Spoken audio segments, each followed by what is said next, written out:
ಗುರುರ್ಬ್ರಹ್ಮ ಗುರುರ್ವಿಷ್ಣು ಗುರುರ್ದೇವೋ ಮಹೇಶ್ವರಃ ಗುರು ಸಾಕ್ಷಾತ್ ಪರಬ್ರಹ್ಮ ತಸ್ಮೈ ಶ್ರೀ ಗುರವೇ ನಮಃ.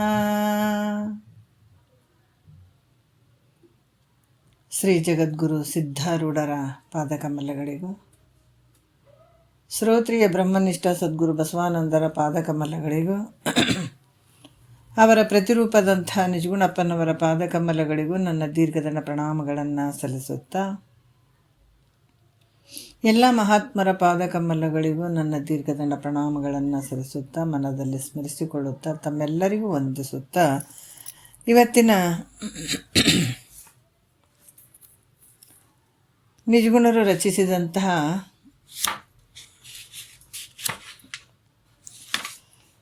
ಪರಮಾನುಭವ ಬೋಧೆ, ಇದರಲ್ಲಿ ಬೃಹದಾರಣ್ಯಕ ಉಪನಿಷತ್ತಿನಿಂದ ಆಯ್ದಂಥ ಯಾಜ್ಞವಲ್ಕ್ಯ ಮತ್ತು ಮೈತ್ರಾದೇವಿಯ ವರ ಸಂವಾದವಾದಂಥದ್ದು ಭಾಳಷ್ಟು ಅದ್ಭುತವಾಗಿ ಅವರು ಹೇಳ್ತಾ ಇದ್ದಾರೆ. 6ನೇ ಸಂಧಿ ಒಂದು ಸ್ವಲ್ಪ 19ನೇ ಒಂದು ಸೂತ್ರದಿಂದ ಇನ್ನೊಂದು ಚೂರು ನೋಡ್ಕೊಂಡು ಹೋಗೋಣ. ಈ ತತ್ವಮಸಿ ವಾಕ್ಯ ನಮಗೆ ಈ ಒಂದು ಅಪರೋಕ್ಷ ಜ್ಞಾನ ಆಗಬೇಕಾಗಿತ್ತು ಅಂತಂದ್ರೆ ನಮ್ಮಲ್ಲಿರುವಂಥ ಶ್ರದ್ಧೆ, ನಂಬಿಕೆ, ವಿಶ್ವಾಸ, ಪದೇ ಪದೇ ಚಿಂತನೆ ಮಾಡುವಂಥದ್ದು, ಕೇಳುವಂಥದ್ದು ಇದಾಗಬೇಕು. ಅದಕ್ಕೆ ಸ್ವಾನುಭಾವದ ಸುಖ ತಾನೇ ಕೈ ಸೇರುವುದು ಅಂತ ಹೇಳ್ತಾರೆ. ಆ ರೀತಿ ಇದ್ದಾಗ ಅದು ಒಳಗಡೆ ಅಪರೋಕ್ಷ ಜ್ಞಾನ ಆಗುವಂಥದ್ದಿದೆ. ಯಾವಾಗ ನಾವು ಇದನ್ನು ಪದೇ ಪದೇ ಕೇಳುವಂಥದ್ದು, ಚಿಂತನೆ ಮಾಡೋದಕ್ಕೆ ಶ್ರವಣ ಮನನ ನಿಧಿಧ್ಯಾಸನ ಅಂತ ಹೇಳಿದ್ದಾರೆ. ಶ್ರವಣ ಆದ ನಂತರ ಪದೇ ಪದೇ ಅದನ್ನು ಮನನ ಮಾಡುವಂಥದ್ದು, ಹೌದಾ ಅಲ್ಲ ಹೌದಾ ಅಲ್ಲ ಹೌದಾ ಅಲ್ಲ ಒಂದು ದುಡಕ್ಕೆ ಬರುವಂಥದ್ದು. ಅದಕ್ಕೆ ಇದು ಬರೀ ತಿಳಿಯುವಂಥದ್ದಲ್ಲ ಇದು. ಯಾಕಂದರೆ ಗುಳಿಗೆ ನೋಡೀವಿ, ಬರೀ ನೋಡ್ಕೊಂಡು ತಲೆದಿಂದ ಬಿಟ್ಕೊಂಡು ಕುಂದ್ರುವಂಥದ್ದಲ್ಲ. ಅದು ಇಂಥ ಗುಳಿಗೆ ಅಂತ ತಿಳ್ಕೊಳ್ಳುವಂಥದ್ದಲ್ಲ. ಅದು ನಾವು ತೊಗೊಂಡ ಮೇಲೆ ನಮ್ಗೆ ಅದು ಕೆಲಸ ಆಗುವಂಥದ್ದು, ಒಳಗಡೆ ನಮ್ಗೆ ಆರೋಗ್ಯವಾಗಿರುವ ಇರಲಿಕ್ಕೆ ಮಾಡುವಂಥದ್ದು. ಅದೇ ರೀತಿ ಈ ತತ್ವಮಸಿ ವಾಕ್ಯ ನೀನೇ ಪರಬ್ರಹ್ಮ ಸ್ವರೂಪ ಇದ್ದೀಯ ಅನ್ನುವಂಥ ಅಪರೋಕ್ಷ ಜ್ಞಾನ ಆಗ್ಬೇಕಾದ್ರೆ ನಾವಿದನ್ನು ಮನನ ಮಾಡುವಂಥದ್ದು, ಶ್ರವಣ ಮಾಡೋದು, ಮನನ ಮಾಡುವಂಥದ್ದು ಇದು ಹೆಚ್ಚಾಗಿ ನಡಿಬೇಕು. ಇಲ್ಲಿ ಕೂಡ ಏನು ಹೇಳ್ತಾರೆ, ನೀ ಬ್ರಹ್ಮವೇ ನೀನಿದ್ದಿ ಅಂತ ಹೇಳುವಂಥದ್ದು ಮಹಾವಾಕ್ಯದ ಅರ್ಥ. 4 ವೇದಗಳಲ್ಲಿ 4 ಮಹಾವಾಕ್ಯಗಳನ್ನು ಇಟ್ಟಿದ್ದಾರೆ. ಭಾಳಷ್ಟು ವಿಚಾರಗಳನ್ನು ಹೇಳ್ತಾರೆ. ತತ್ ತ್ವಂ ಅಸಿ ಅನ್ನುವಂಥ ಪದತ್ರಯಗಳು ಅಂದರೆ 3 ಪದಗಳು ಇಲ್ಲಿ ಅದಾವ. ಇದರಲ್ಲಿ ತತ್ಕ್ಕೆ ತತ್ ಅನ್ನುವಂಥ ಒಂದು ಪದ ಪರಮಾತ್ಮನ ಸ್ವರೂಪ. ತತ್ ಅಂದ್ರೆ ಅದಕ್ಕೆ 2 ವಾಚ್ಯಾರ್ಥ ಮತ್ತು ಲಕ್ಷ್ಯಾರ್ಥ ಅನ್ನುವಂಥದ್ದು 2 ವಾಚ್ಯ ಮತ್ತು ಲಕ್ಷ್ಯ ಅನ್ನುವಂಥದ್ದು 2 ಪ್ರಕಾರದ ಅರ್ಥವನ್ನು ಹೇಳ್ತಾರೆ ಅವರು. ಮತ್ತು ತೊಮ್ಮ ಪದಕ್ಕೂ ಕೂಡ ಜೀವಾತ್ಮ, ಅದಕ್ಕೂ ಕೂಡ ವಾಚ್ಯಾರ್ಥ ಮತ್ತು ಲಕ್ಷ್ಯಾರ್ಥದ ಬಗ್ಗೆ ಹೇಳ್ತಾರೆ. ಅಸಿ ಪದಕ್ಕೂ ಕೂಡ ವಾಚ್ಯಾರ್ಥ ಲಕ್ಷ್ಯಾರ್ಥದಾಗ ಹೇಳ್ತಾರೆ. ನಾವು ಇದನ್ನು ಈ ಒಂದು ಸೂತ್ರದಲ್ಲಿ ಹೇಳ್ತಾರೆ ಅವರು, 19ನೇ ಸೂತ್ರದಲ್ಲಿ ಹೇಳ್ತಾರೆ. ಆ ತತ್ವಮಸಿ ಎಂಬ ವಾಕ್ಯದ ಅರ್ಥವನ್ನು ನೀನು ಈ ತೆರದಿಂದ ಅರಿಯುವುದು ನೀರೇ. ಅಂದ್ರೆ ನೀ ಪರಬ್ರಹ್ಮ ಸ್ವರೂಪನೇ ನೀನಿದ್ದಿ ಅನ್ನುವಂಥದ್ದು ಈ ವಾಕ್ಯದ ಅರ್ಥವನ್ನು ನಾ ಮುಂದೆ ಹೇಳ್ತೀನಿ ಮೈತ್ರ, ಅದನ್ನು ನೀ ಈ ರೀತಿ ತಿಳ್ಕೊ ಅನ್ನುವಂಥದ್ದು. ಯಾಕಂತಂದ್ರೆ ನಾವು ವಾಚ್ಯಾರ್ಥ ಲೆಕ್ಕದಲ್ಲೇ ನಾವು ಬಾಹ್ಯದಲ್ಲಿರುವಂಥದ್ದು ಎಲ್ಲವನ್ನು ನೋಡ್ತೀವಿ. ಹಾಗಾಗಿ ಇಲ್ಲಿ ಜೀವಾತ್ಮ ಬೇರೆ, ಈಶ್ವರ ಬೇರೆ ಅನ್ನುವಂಥ ಒಂದು ಭೇದ ರೀತಿಯಿಂದ ಕೂಡಿದಿರುವಂಥದ್ದು ಇದು ಅಜ್ಞಾನ. ಅದಕ್ಕೆ ಇದನ್ನು ಇವ್ರು ಹೇಳ್ತಾರೆ. ಅದಕ್ಕೆ ನೀನು ಪರಬ್ರಹ್ಮ ಸ್ವರೂಪನೇ ನೀನಿದ್ದೀಯ ಅನ್ನುವಂಥದ್ದು ವಾಕ್ಯದ ಅರ್ಥ. ಯಾವುದು? ತತ್ವಮಸಿ. ಇದರ ಅರ್ಥವನ್ನು ಮುಂದೆ ನಾನು ಹೇಳ್ತೀನಿ, ಆ ಪ್ರಕಾರ ನೀ ತಿಳ್ಕೊ ಮೈತ್ರ ಅಂತ ಹೇಳುವಂಥದ್ದು. ಈಗ ಈ ಮಹಾವಾಕ್ಯದಲ್ಲಿ 3 ಪದಗಳದಾವಂತ ಹೇಳಿದರು. ಅವು 2 ಅದರ ಅರ್ಥಗಳು ಉಂಟು, ಒಂದು ವಾಚ್ಯಾರ್ಥ, ಒಂದು ಲಕ್ಷ್ಯಾರ್ಥ ಅನ್ನುವಂಥದ್ದು. ಈ ಪದನಲ್ಲಿ ನೋಡ್ರಿ, ಯಾಕಂತಂದ್ರೆ ಇಲ್ಲಿ ಈ ಪ್ರತಿಯೊಂದರಲ್ಲೇ ಇದು ಏನು 4 ವೇದಗಳಲ್ಲಿ ಹೇಳಿದಂಥದ್ದು ಕೂಡ ನೀನೇ ಪರಬ್ರಹ್ಮ ಸ್ವರೂಪ ಇದೆಯಾ ಅನ್ನುವಂಥದ್ದು ಹೇಳ್ತಾರೆ. ಈ ಪದನಲ್ಲಿ ನೋಡ್ರಿ, ಪದನ ಅಲ್ಲಿ 3 ಇಲ್ಲಿ ಪರಾತ್ಮರೈಕ್ಯವೇ ಅದು ಒದವಿ ಅದರ ಅರ್ಥಗಳ ಅಂಥವು, ಮತ್ತು ಸುದತಿ ರನ್ನಡೆ ವಾಚ್ಯ ಲಕ್ಷ್ಯವೆಂದ ಇಲ್ಲಿ ಇತ್ತೆನರಂ ಇದರ ಅಂದವು ಇಂತೆಂದು ತಿಳಿಪೇಳ್ವೆ ಅಂತ ಹೇಳ್ತಾರೆ. ಯಾಕಂದ್ರೆ ಏನು ಹೇಳ್ತಾರೆ, ಸುದತಿ ಅಂದ್ರೆ ರನ್ನಡೆ ಅಂತಂದ್ರೆ ಸ್ತ್ರೀ ರತ್ನಳೆ ಅನ್ನುವಂಥ ಒಂದು ಆಕೆಗೆ ವರ್ಣನೆ ಮಾಡ್ತಾರೆ ಅವರು. 3 ಅಂತಂದ್ರೆ ಇಲ್ಲಿ 3 ಪದಗಳಿರುವಂಥದ್ದು. ಅದಕ್ಕೆ ಪರಾತ್ಮರ ಐಕ್ಯವೇ ಅಂತಂದ್ರೆ ಪರಮಾತ್ಮ ಜೀವಾತ್ಮರ ಒಂದು ಇವರುಗಳ ಅಭೇದ ರೀತಿಯಿಂದ ಇರುವಂಥದ್ದು. ಅದಕ್ಕೆ ಒದವಿದ ಅಂದ್ರೆ ಪ್ರಾಪ್ತಗಳಾದಂಥ ಪರಾತ್ಮರೈಕ್ಯವೇ ಅದು ಒದವಿದ ಪ್ರಾಪ್ತಿ ಆಗುವಂಥದ್ದು. ಅರ್ಥಗಳ ಇದರ ಈ ಅರ್ಥಗಳು ಮತ್ತು ನೋಡ್ರಿ ಅಲ್ಲಿ ಅಂಥವು ಅಂದ್ರೆ ಅವುಗಳ ಮತ್ತು ಯಾಕಂತಂದರೆ ಇಲ್ಲಿ ಕೂಡ ವಾಚ್ಯ ಮತ್ತು ಲಕ್ಷ್ಯಾರ್ಥವೆಂದು ಅಂತ ಕೂಡ ಹೇಳ್ತಾರೆ. ಇತ್ತೇನರಂ ಅಂತಂದರೆ 2 ಪ್ರಕಾರವಾಗಿರುವಂಥದ್ದು. ಇತ್ತೇನರಂ ಅಂತಂದರೆ ನೀನು ನೋಡ್ರಿ ಇದರ ಇಂತೆಂದು ಈ ರೀತಿ ತಿಳ್ಕೋ ಅನ್ನುವಂಥ, ಈ ರೀತಿ ಇರ್ತದೆ ನೀ ತಿಳ್ಕೋ ಮೈತ್ರ ಅನ್ನುವಂಥ ವಿಚಾರವನ್ನು ಹೇಳ್ತಾ ಇದ್ದಾರೆ. 3 ವಾಕ್ಯಗಳು. ಯಾಕಂದರೆ ಇಲ್ಲಿ ಶಿವ ಜೀವ ಇಬ್ಬರ ಐಕ್ಯ, ಈ 3 ಪದಗಳು ಅದಾವಿಲ್ಲಿ. ತತ್ ತ್ವಂ ಅಸಿ ಇದರಲ್ಲಿ ಏನದಾವ, ಜೀವ ಶಿವ ಮತ್ತು ಐಕ್ಯ, ಈ 3 ಅರ್ಥಗಳು ಕೊಡ್ತಾವಿಲ್ಲಿ. ವಾಚ್ಯಾರ್ಥ ಲಕ್ಷ್ಯಾರ್ಥ ಅನ್ನುವಂಥ 2 ಪ್ರಕಾರ ಅದಾವೆ. ಮೊದಲ ತ್ವಂ ಪದದ ವಾಚ್ಯಾರ್ಥ ಹೇಳುತ್ತಾರೆ. ತ್ವಂ ಪದದ ವಾಚ್ಯಾರ್ಥ ಅಂತಂದ್ರೆ ಈಗ ಈ ಜೀವಾತ್ಮ ಏನಂತಂದರೆ ಇಲ್ಲಿ ಹೇಳ್ತಾರೆ ಯಾವ ರೀತಿ, ಶರೀರ ಇಂದ್ರಿಯ ಮನಸ್ಸು.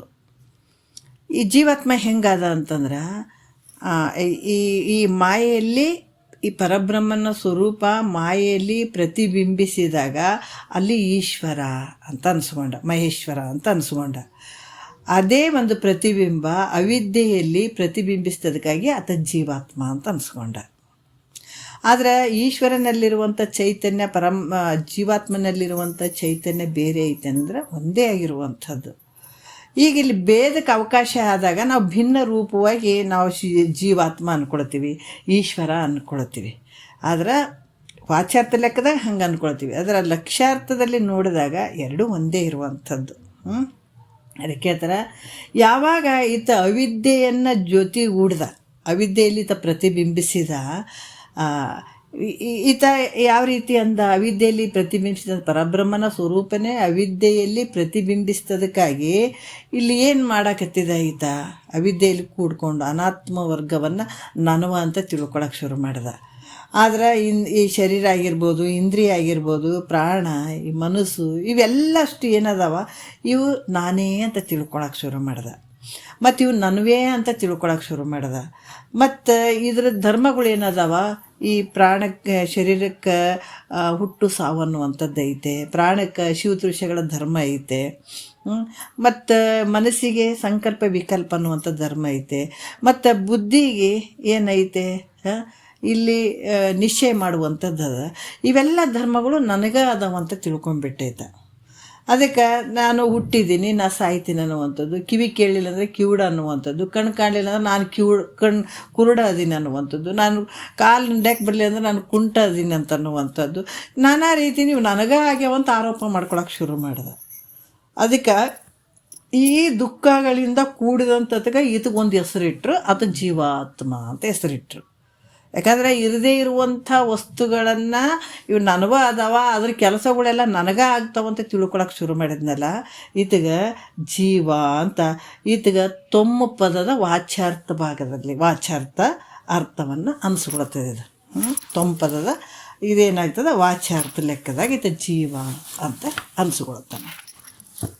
ಮತ್ತು ಲಕ್ಷ್ಯಾರ್ಥದಾಗ ಹೆಂಗ್ರಿ ಈತ ಅಂತಂದಾಗ ಇಲ್ಲಿ ಕೂಡ ವಿಷಯಗಳನ್ನು ತಿಳಿಸ್ತಾರೆ ಅವರು.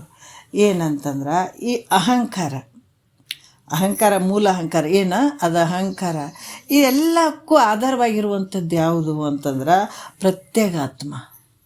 ಪ್ರತ್ಯೇಗಾತ್ಮ ಅಂಥ ಒಂದು ಪ್ರತ್ಯೇಗಾತ್ಮ ಈ ಪ್ರತಿಬಿಂಬದಿಂದ ಕೂಡಿರುವ, ಯಾಕಂದರೆ ಅಹಂಕಾರಕ್ಕೆ ಅಧಿಷ್ಠಾನವಾಗಿರುವಂಥದ್ದು ಪ್ರತ್ಯೇಗಾತ್ಮ ಸ್ವರೂಪ.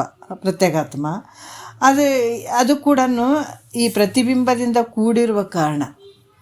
ಯಾಕಂದರೆ ಬಿಂಬ ಸ್ವರೂಪ ಅಲ್ಲ, ಪ್ರತಿಬಿಂಬದಿಂದ ಕೂಡಿರುವಂಥ ಕಾರಣ ಇದು ಚೇತನ ಅಚೇತನಾತ್ಮಕವಾಗಿರುವಂಥದ್ದು. ಮತ್ತು ಅದರಲ್ಲಿ ಇಷ್ಟ ಬುದ್ಧಿಯಿಂದ ಸುಖ ಅನಿಸ್ಕೊಳ್ತದ ಮತ್ತು ಅನಿಷ್ಟ ಬುದ್ಧಿಯಿಂದ ದುಃಖ ಅನಿಸ್ಕೊಳ್ತದೆ.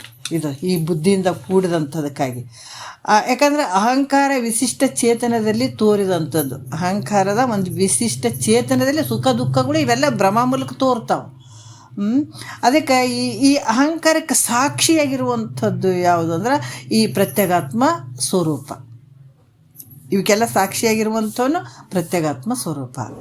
ಅದಕ್ಕೆ ಈ ರೂಪಾಂತರ ಏನಾದರೂ ಹೋಗುವಂಥದ್ದು ಬರುವಂಥದ್ದು ಐತನ ಇದನ್ನ ಆಧಾರದ ಮೇಲೆ ಇಷ್ಟೆಲ್ಲ ನಡೀತಾ ಇದ್ದಾವೆ.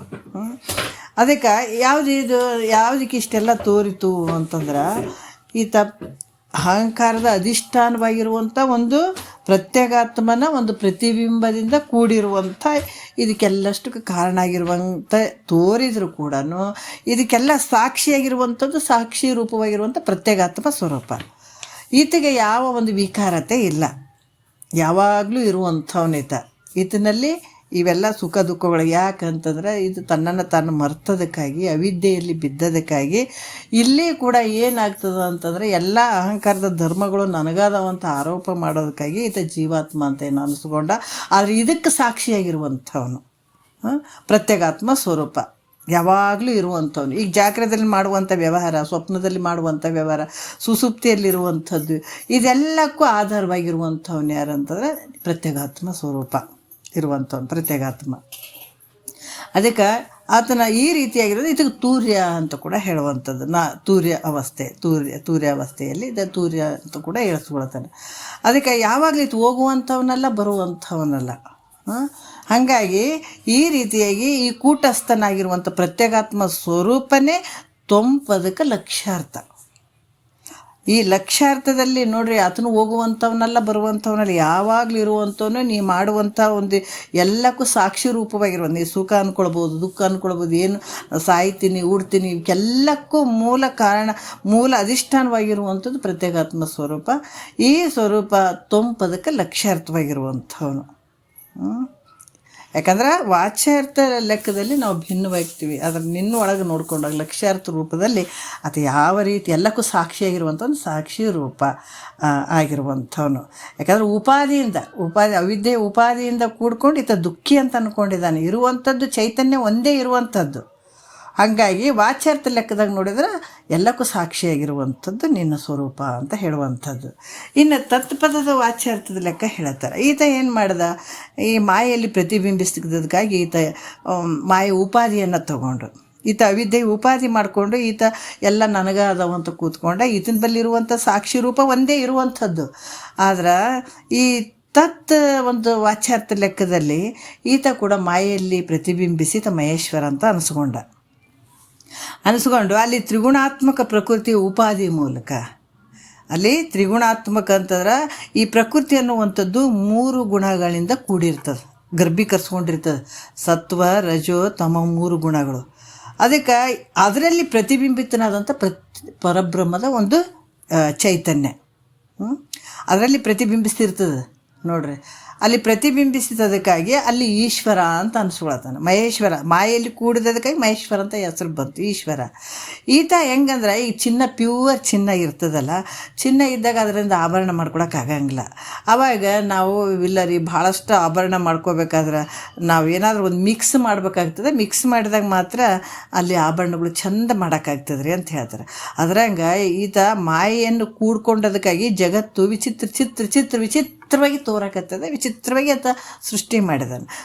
ಸೃಷ್ಟಿ ಸ್ಥಿತಿ ಲಯ ಇವೆಲ್ಲ ನಡೆಯುವಂಥದ್ದು ಈಶ್ವರನಿಂದನೇ ಇಷ್ಟೆಲ್ಲ ಜಗತ್ತು ಕಾಣುವಂಥದ್ದು. ಯಾಕಂತಂದರೆ ಈ ಪರಬ್ರಹ್ಮದ ಚೈತನ್ಯ ಮಾಯೆಯಲ್ಲಿ ಪ್ರತಿಬಿಂಬಿಸಿದ್ದಕ್ಕಾಗಿ ಈತ ಮಾಯೆಯಿಂದ ಕೂಡ್ಕೊಂಡು ಈ ಜಗತ್ತಿನ ಸೃಷ್ಟಿ ಸ್ಥಿತಿ ಇದೆಲ್ಲ ನಡೆದಂಥದ್ದು. ಮತ್ತು ಆದರೆ ಇಷ್ಟೆಲ್ಲ ನಡೆದದಂತಂದ್ರೆ ಈಗ ನೋಡ್ರಿ, ಬಂಗಾರಕ್ಕೆ ಏನಾರು ಮಿಕ್ಸ್ ಮಾಡಿ ಎಲ್ಲ ಆಭರಣಗಳು ಮಾಡಿದರೂ ಕೂಡ ಬಂಗಾರ ಏನಾರು ಕೆಡ್ತದೇನ? ಇಲ್ಲಲ್ಲ. ಮತ್ತು ಕರಿಸಿದಾಗ ಅದನ್ನು ಸಪ್ರೇಟ್ ಮಾಡ್ಬೋದು, ಇದನ್ನು ಸಪ್ರೇಟ್ ಮಾಡ್ಬೋದು ಬಂಗಾರದ ರೀತಿಯಲ್ಲಿ ನೋಡಿದ್ರೆ. ಆದರೆ ಬಂಗಾರಕ್ಕೆ ಏನಾದರೂ ಕೆಟ್ಟದೇನೋ, ಆಭರಣ ಏನಾದರೂ ಬಂಗಾರಕ್ಕೆ ಏನಾದರೂ ವಿಕಾರ ಬಂದದೇನು ಅಂದರೆ ಏನೂ ಇಲ್ಲ. ಆದರೆ ಇಲ್ಲಿ ಈಶ್ವರನಿಂದೇ ಜಗತ್ತು ಸೃಷ್ಟಿಯಾಗ್ಯದ, ಸೃಷ್ಟಿನೇ ಮಾಡ್ತಾನೆ, ಸ್ಥಿತಿ ಮಾಡ್ತಾನೆ, ಲಯ ಮಾಡ್ತಾನೆ, ಆಗು ಹೋಗುಗಳು ಎಲ್ಲ ನಡೆದಾವಂದ್ರೂ ಕೂಡ. ಆದರೆ ಇದು ಯಾವುದಾದ್ರೂ ವಿಕಾರ ಐತೇನಂದರೆ ಇಲ್ಲ, ಯಾವುದೇ ವಿಕಾರ ಇಲ್ಲ. ತಾನು ಮಾತ್ರ ಹೆಂಗದನ ಆನಂದ ಸ್ವರೂಪವಾಗಿ ಇದ್ದಾನ. ಅದಕ್ಕೆ ಈತ ತತ್ಪದದ ವಾಚ್ಯಾರ್ಥದಾಗ ನೋಡುವಂಥದ್ದು, ತತ್ಪದದ ವಾಚ್ಯಾರ್ಥದಾಗ ನೋಡುವಂಥದ್ದು. ಮತ್ತು ಈಗ ತತ್ಪದದ ಲಕ್ಷ್ಯಾರ್ಥದಲ್ಲಿ ಹೆಂಗೆ ನೋಡ್ಬೇಕ್ರಿ ಇದನ್ನು ಅಂದ್ರೆ ನೋಡ್ರಿ, ಇಲ್ಲಿ ನಿನ್ನೆ ಕೂಡ ಹೇಳಿದರು, ಯಾವುದನ್ನು ಉಪಾಧಿ ತೊಗೊಂಡ್ರವರು, ಮಾಯೆ ಉಪಾಧಿ ತೊಗೊಂಡು ಈಶ್ವರ ಇಷ್ಟೆಲ್ಲ ಸೃಷ್ಟಿ ಮಾಡ್ದ. ಅವಿದ್ಯೆ ಉಪಾಧಿ ತೊಗೊಂಡು ಇವೆಲ್ಲ ಅದು ಇದು ನಂದು ಅಂತ ತೊಗೊಂಡ. ಆದ್ರೆ ಅವಿದ್ಯೆಯಲ್ಲಿರುವಂಥ ಚೈತನ್ಯ, ಜೀವಾತ್ಮನಲ್ಲಿರುವಂಥ ಚೈತನ್ಯ, ಈಶ್ವರನ ಒಂದು ಚೈತನ್ಯ ಎರಡೂ ಒಂದೇ ಇರುವಂಥದ್ದು. ಉಪಾಧಿಗಳು ಬೇರೆ. ಈ ಬೈಲು ಒಂದೇ ಐತೆ, ಇಲ್ಲಿ ಮನೆ ಐತಪ್ಪ, ಅಲ್ಲಿ ಗುಡಿಸಲು ಐತೆ, ಅಲ್ಲಿ ಮಠ ಐತೆ. ಮಠದಲ್ಲಿರುವಂಥ ಬೈಲೂ ಒಂದೇ, ಮನೆಯಲ್ಲಿರುವಂಥ ಬೈಲು ಒಂದೇ, ಗುಡಿಸಲಿನಲ್ಲಿರುವಂಥ ಎಲ್ಲ ಬೈಲು ಒಂದೇ. ಉಪಾಧಿಯಿಂದ ನಾವು ಅದು ಮಠ ಅಂದ್ಕೊಳ್ತೀವಿ, ಇದನ್ನು ಮನೆ ಅಂದ್ಕೊಳ್ತೀವಿ. ಅದೇ ರೀತಿ ಕೂಡ ಇಲ್ಲಿ ಈಶ್ವರನ ಒಂದು ಚೈತನ್ಯ ಆಗಿರ್ಬೋದು, ಜೀವಾತ್ಮನ ಒಂದು ಚೈತನ್ಯ ಎರಡು ಭಿನ್ನ ಅಲ್ಲ, ಎರಡು ಒಂದೇ ಇರುವಂಥದ್ದು. ವಾಚ್ಯಾರ್ಥ ಲೆಕ್ಕದಾಗ ನೋಡಿದ್ರೆ ಹಂಗೆ ಅನಿಸ್ಕೊಳತ್ತದ. ಆದರೆ ನಮ್ಮ ಒಳಗಿನ ಅರ್ಥದಾಗ ನೋಡಿಕೊಂಡ್ರೆ ಎರಡು ಒಂದೇ ಇರುವಂಥದ್ದು. ಲಕ್ಷ್ಯಾರ್ಥ ಲೆಕ್ಕದಾಗ ನೋಡಿಕೊಂಡ್ರೆ ಎರಡು ಒಂದೇ. ಉಪಾಧಿ ಮೂಲಕ ಭಿನ್ನ ಅನ್ನಿಸ್ತಾ ಇದ್ದಾವೆ. ಉಪಾಧಿಯನ್ನು ತೆಗೆದಾಕ್ರಿ, ಮಾಯೆಯನ್ನು ತೆಗೆದಾಕ್ರಿ, ಅವಿದ್ಯೆಯನ್ನು ತೆಗೆದಾಕ್ರಿ, ನೀನೇ. ಈಗ ಮಠದ ಗೋಡೆಗಳನ್ನು ತೆಗೆದಾಕ್ರಿ, ಮಠ ಯಾಕೆ ಅನಿಸ್ಕೊಳ್ತದ? ಸುತ್ತ ಗೋಡೆ ತಂದದ, ದೊಡ್ಡ ಥರ ಬೈಲು ಇರ್ತದೆ, ಅದಕ್ಕೆ ಮಠ ಅನಿಸ್ಕೊಳ್ತದ. ಅದು ಇದು ಒಂದಿಷ್ಟು ಮನೆ ಇರ್ತದೆ, ಸುತ್ತ ಈ ಥರ ಇರ್ತದೆ, ಒಂದು ಜೋಪಡಿಗೆ ಇರ್ತದೆ, ಗುಡಿಸ್ಲ ಇರ್ತದೆ, ಇದಕ್ಕೆ ಗುಡಿಸ್ಲ ಅಂತ ಹೇಳ್ತೀವಿ. ಗುಡಿಸ್ಲ ಅನ್ನುವಂಥದ್ದನ್ನು ತೆಗೀರಿ, ಅದು ಎಲ್ಲ ಏನು ಕಟ್ಟಿರಿ ಅದೆಲ್ಲ ತೆಗೆದು ಹಾಕಿಬಿಡ್ರಿ. ಮಠದ್ದನ್ನು ಎಲ್ಲ ಗಾಡಿ ಪಡಿ ಹೊಡೆದು ಬಿಡ್ರಿ. ಇರುವಂಥದ್ದು ಏನೈತೆ ಅದು ಒಳಗೆ ಬೈಲೆ, ಅದರಲ್ಲೂ ಬೈಲಲ್ಲೇ, ಇದರಲ್ಲೂ ಬೈಲೈತೆ. ಹಾಗಾಗಿ ಇಲ್ಲಿ ಶಿವ ಅಷ್ಟೆಲ್ಲ ಸೃಷ್ಟಿ ಮಾಡ್ಯಾನ, ಎಲ್ಲ ಮಾಡ್ಯಾನಾದ್ರೂ ಕೂಡ ಮಾಯೆ ಮೂಲಕ ಮಾಡಿದಾನ ಹೊರತಾಗಿ, ಮಾಯೆ ಗೂಡಿ ಮಾಡಿದಾನ ಹೊರತಾಗಿ ಉಪಾದಿಯಿಂದ ಕುಡಿದದಕ್ಕಾಗಿ ಅಷ್ಟು ತೋರ್ತದೆ. ಆದರೆ ಅಲ್ಲಿರುವಂಥ ಚೈತನ್ಯ ಈ ಜೀವಾತ್ಮ ಇದು ಅವಿದ್ಯೆಯಲ್ಲಿ ಪ್ರತಿಬಿಂಬಿಸಿಬಿಟ್ಟಾನಲ್ಲ, ಅದಕ್ಕೆ ಇದು ಅಲ್ಲಿ ಅಹಂಕಾರ ಅನ್ನುವಂಥದ್ದು ಪ್ರಕೃತಿಯಲ್ಲಿ 3 ಗುಣಗಳನ್ನು ಕುಡ್ಕೊಂಡು ಅಲ್ಲಿ ಪ್ರತಿಬಿಂಬಿಸ್ತದೆ. ಅದಕ್ಕೆ ಇದೆಲ್ಲ ನಂದು ಅಂತ ಇವನು ಬಡಬಡಿಸ್ತಾ ಇದ್ದಾನೆ. ಆದರೆ ಈ ಅವಿದ್ಯೆ ಉಪಾಧಿಯನ್ನು ತೆಗೆದು ಹಾಕಿಬಿಡಿದಾಗ ಈಶ್ವರನ ಒಂದು ಉಪಾಧಿ, ಈ ಜೀವಾತ್ಮದ ಉಪಾಧಿ, ಅವಿದ್ಯೆ ಉಪಾಧಿ, ಮಾಯ ಉಪಾಧಿ ಎರಡೂ ತೆಗೆದುಬಿಟ್ಟಾಗ ಇರುವಂಥದ್ದು ನೀನೇ ಅನ್ನುವಂಥದ್ದು. ಈಗ ಅದು ಮುಂದೆ ಹೇಳ್ತಾರೆ ಅದನ್ನು. ಅದಕ್ಕೆ ಇಲ್ಲಿ ಕೂಡ ಏನು ಹೇಳ್ತಾರೆ, 3 ತ್ರಿಗುಣಾತ್ಮಕ ಪ್ರಕೃತಿ ಉಪಾಧಿಯಲ್ಲಿ ಈ ಪ್ರತಿಬಿಂಬಿತವಾದಂಥ ಪರಬ್ರಹ್ಮದ ಒಂದು ಚೈತನ್ಯ. ಈತ ಏನು ಹೇಳ್ಸ್ಕೊಂಡ, ಈಶ್ವರ ಅಂತ ಅನ್ಸ್ಕೊಂಡ. ಈತ ಜಗತ್ತಿನ ಉತ್ಪತ್ತಿ ಸ್ಥಿತಿ ಎಲ್ಲವನ್ನ ಮಾಡ್ತಾನೆ. ಈ ಜಗತ್ತೆಲ್ಲ ನಡೆದದಂತಂದ್ರೂ ಕೂಡ ಈಶ್ವರನ ಒಂದು ಸೃಷ್ಟಿಯಲ್ಲಿ ನಡೆದಂಥದ್ದು ಇದೆಲ್ಲ. ಆದರೆ ಈಗ ನೋಡ್ರಿ, ನಾವೆಲ್ಲ ಮಲಗಿರ್ತೀವಿ, ಮಾಡ್ತೀವಿ. ಯಾಕಂದ್ರೆ ಅಷ್ಟೊಂದು ಒಂದು ಈ ಜಗತ್ತಿನ ಒಂದು ಕಾರ್ಯವನ್ನು ಮಾಡುವಂಥ ಈಶ್ವರ ಮಾತ್ರ ತಾನು ವಿಕಾರ ಒಂದದೇ ಇರುವಂಥವನು, ಯಾವುದಕ್ಕೂ ವಿಕಾರ ಇಲ್ಲ ಆತಗ. ಅದಕ್ಕೆ ಹೇಳ್ತಾರೆ, ಧರೆ ಮೊದಲಾದ ಮೂಲ ಬಿಂದು ಕಡೆ ಚರವಾಚರಾದಿಯೊಳಗೆಂದು ಬೆರೆಸಾದ ಶ್ರೇಯವಾಗಿ ನಿಂದು ತೋರ್ಪ ಗುರು ಶಂಭೋಲಿಂಗನೆ ನೀನೆಂದು. ಎಷ್ಟು ಅದ್ಭುತವಾಗಿ ಹೇಳ್ತಾರಲ್ಲ ಮಹಾತ್ಮರು. ಹಾಗಾಗಿ ಇಲ್ಲಿ ಕೂಡ ಏನು ಹೇಳ್ತಾರ ಅಂತಂದ್ರೆ, ಎರಡೂ ಬೇರೆ ಅಲ್ಲ. ಇಲ್ಲಿ ವಿಕಾರ ಒಂದೇ ಆನಂದ ಸ್ವರೂಪವಾಗಿರುವಂಥವನು ಈತ. ಈಗ ತತ್ಪದದ ಲಕ್ಷ್ಯಾರ್ಥವನ್ನು ಹೇಳ್ತಾರೆ. ಲಕ್ಷ್ಯಾರ್ಥದಾಗ ನೋಡಿದಾಗ ನಿರುಪಮ ಅದನ. ನಿರುಪಮ ಅಂದ್ರೆ ದೃಷ್ಟಾಂತರಹಿತನಾಗಿರುವಂಥವನು, ಆಮೇಲೆ ಅದ್ವಯ ಆಗಿರುವಂಥವನು. ಈ ಯಾರ್ದು ಹೇಳ್ತಾರೆ, ಪರಮಾತ್ಮಂದೇ ಹೇಳ್ತಾರೆ ಸ್ವರೂಪದ ಬಗ್ಗೆ ಲಕ್ಷ್ಯಾರ್ಥದಾಗ ನೋಡಿದಾಗತ್ತ. ಆಮೇಲೆ ಅದ್ವಯ ಮತ್ತು ನಿತ್ಯ, ನಿರವಧಿ, ನಿಸ್ತತ್ವ. ಅಂದ್ರೆ ಅದ್ವಯ ಅಂದ್ರೆ ಒಬ್ಬನೇ ಇರುವಂಥವನು, ನಿರುಪಮ ಅಂದರೆ ಯಾವುದೇ ದುಷ್ಟಕ್ಕೆ ನಿಲುಕದೇ ಇರುವಂಥವನು, ಮತ್ತು ಯಾವಾಗಲೂ ಇರುವಂಥವನು. ಮತ್ತೆ ಹೇಳ್ತಾರೆ ನಿರವಧಿ ಅಂದರೆ ಯಾವುದೇ ಅಳತೆಗೆ ನಿಲುಕದೇ ಇರುವಂಥವನು, ಯಾವುದೇ ಅಳತೆಗೆ ಇಷ್ಟೇ ಸೀಮಿತಕ್ಕೆ ಇಲ್ಲದೆ ಇರುವಂಥವನು. ಆಮೇಲೆ ನಿಸ್ತತ್ವ ಅಂತಂದ್ರೆ ಒಂದು ಪದಾರ್ಥದಿಂದ ಕೂಡಿದಂಥವನು, ಎಂಥ ಪದಾರ್ಥದಿಂದ ತಿಳಿಲಿಕ್ಕೆ ಆಗ್ತದೆ ಅನ್ನಂತಂದ್ರೆ ಅದು ಗೊತ್ತಾಗದೇ ಇರುವಂಥವನು.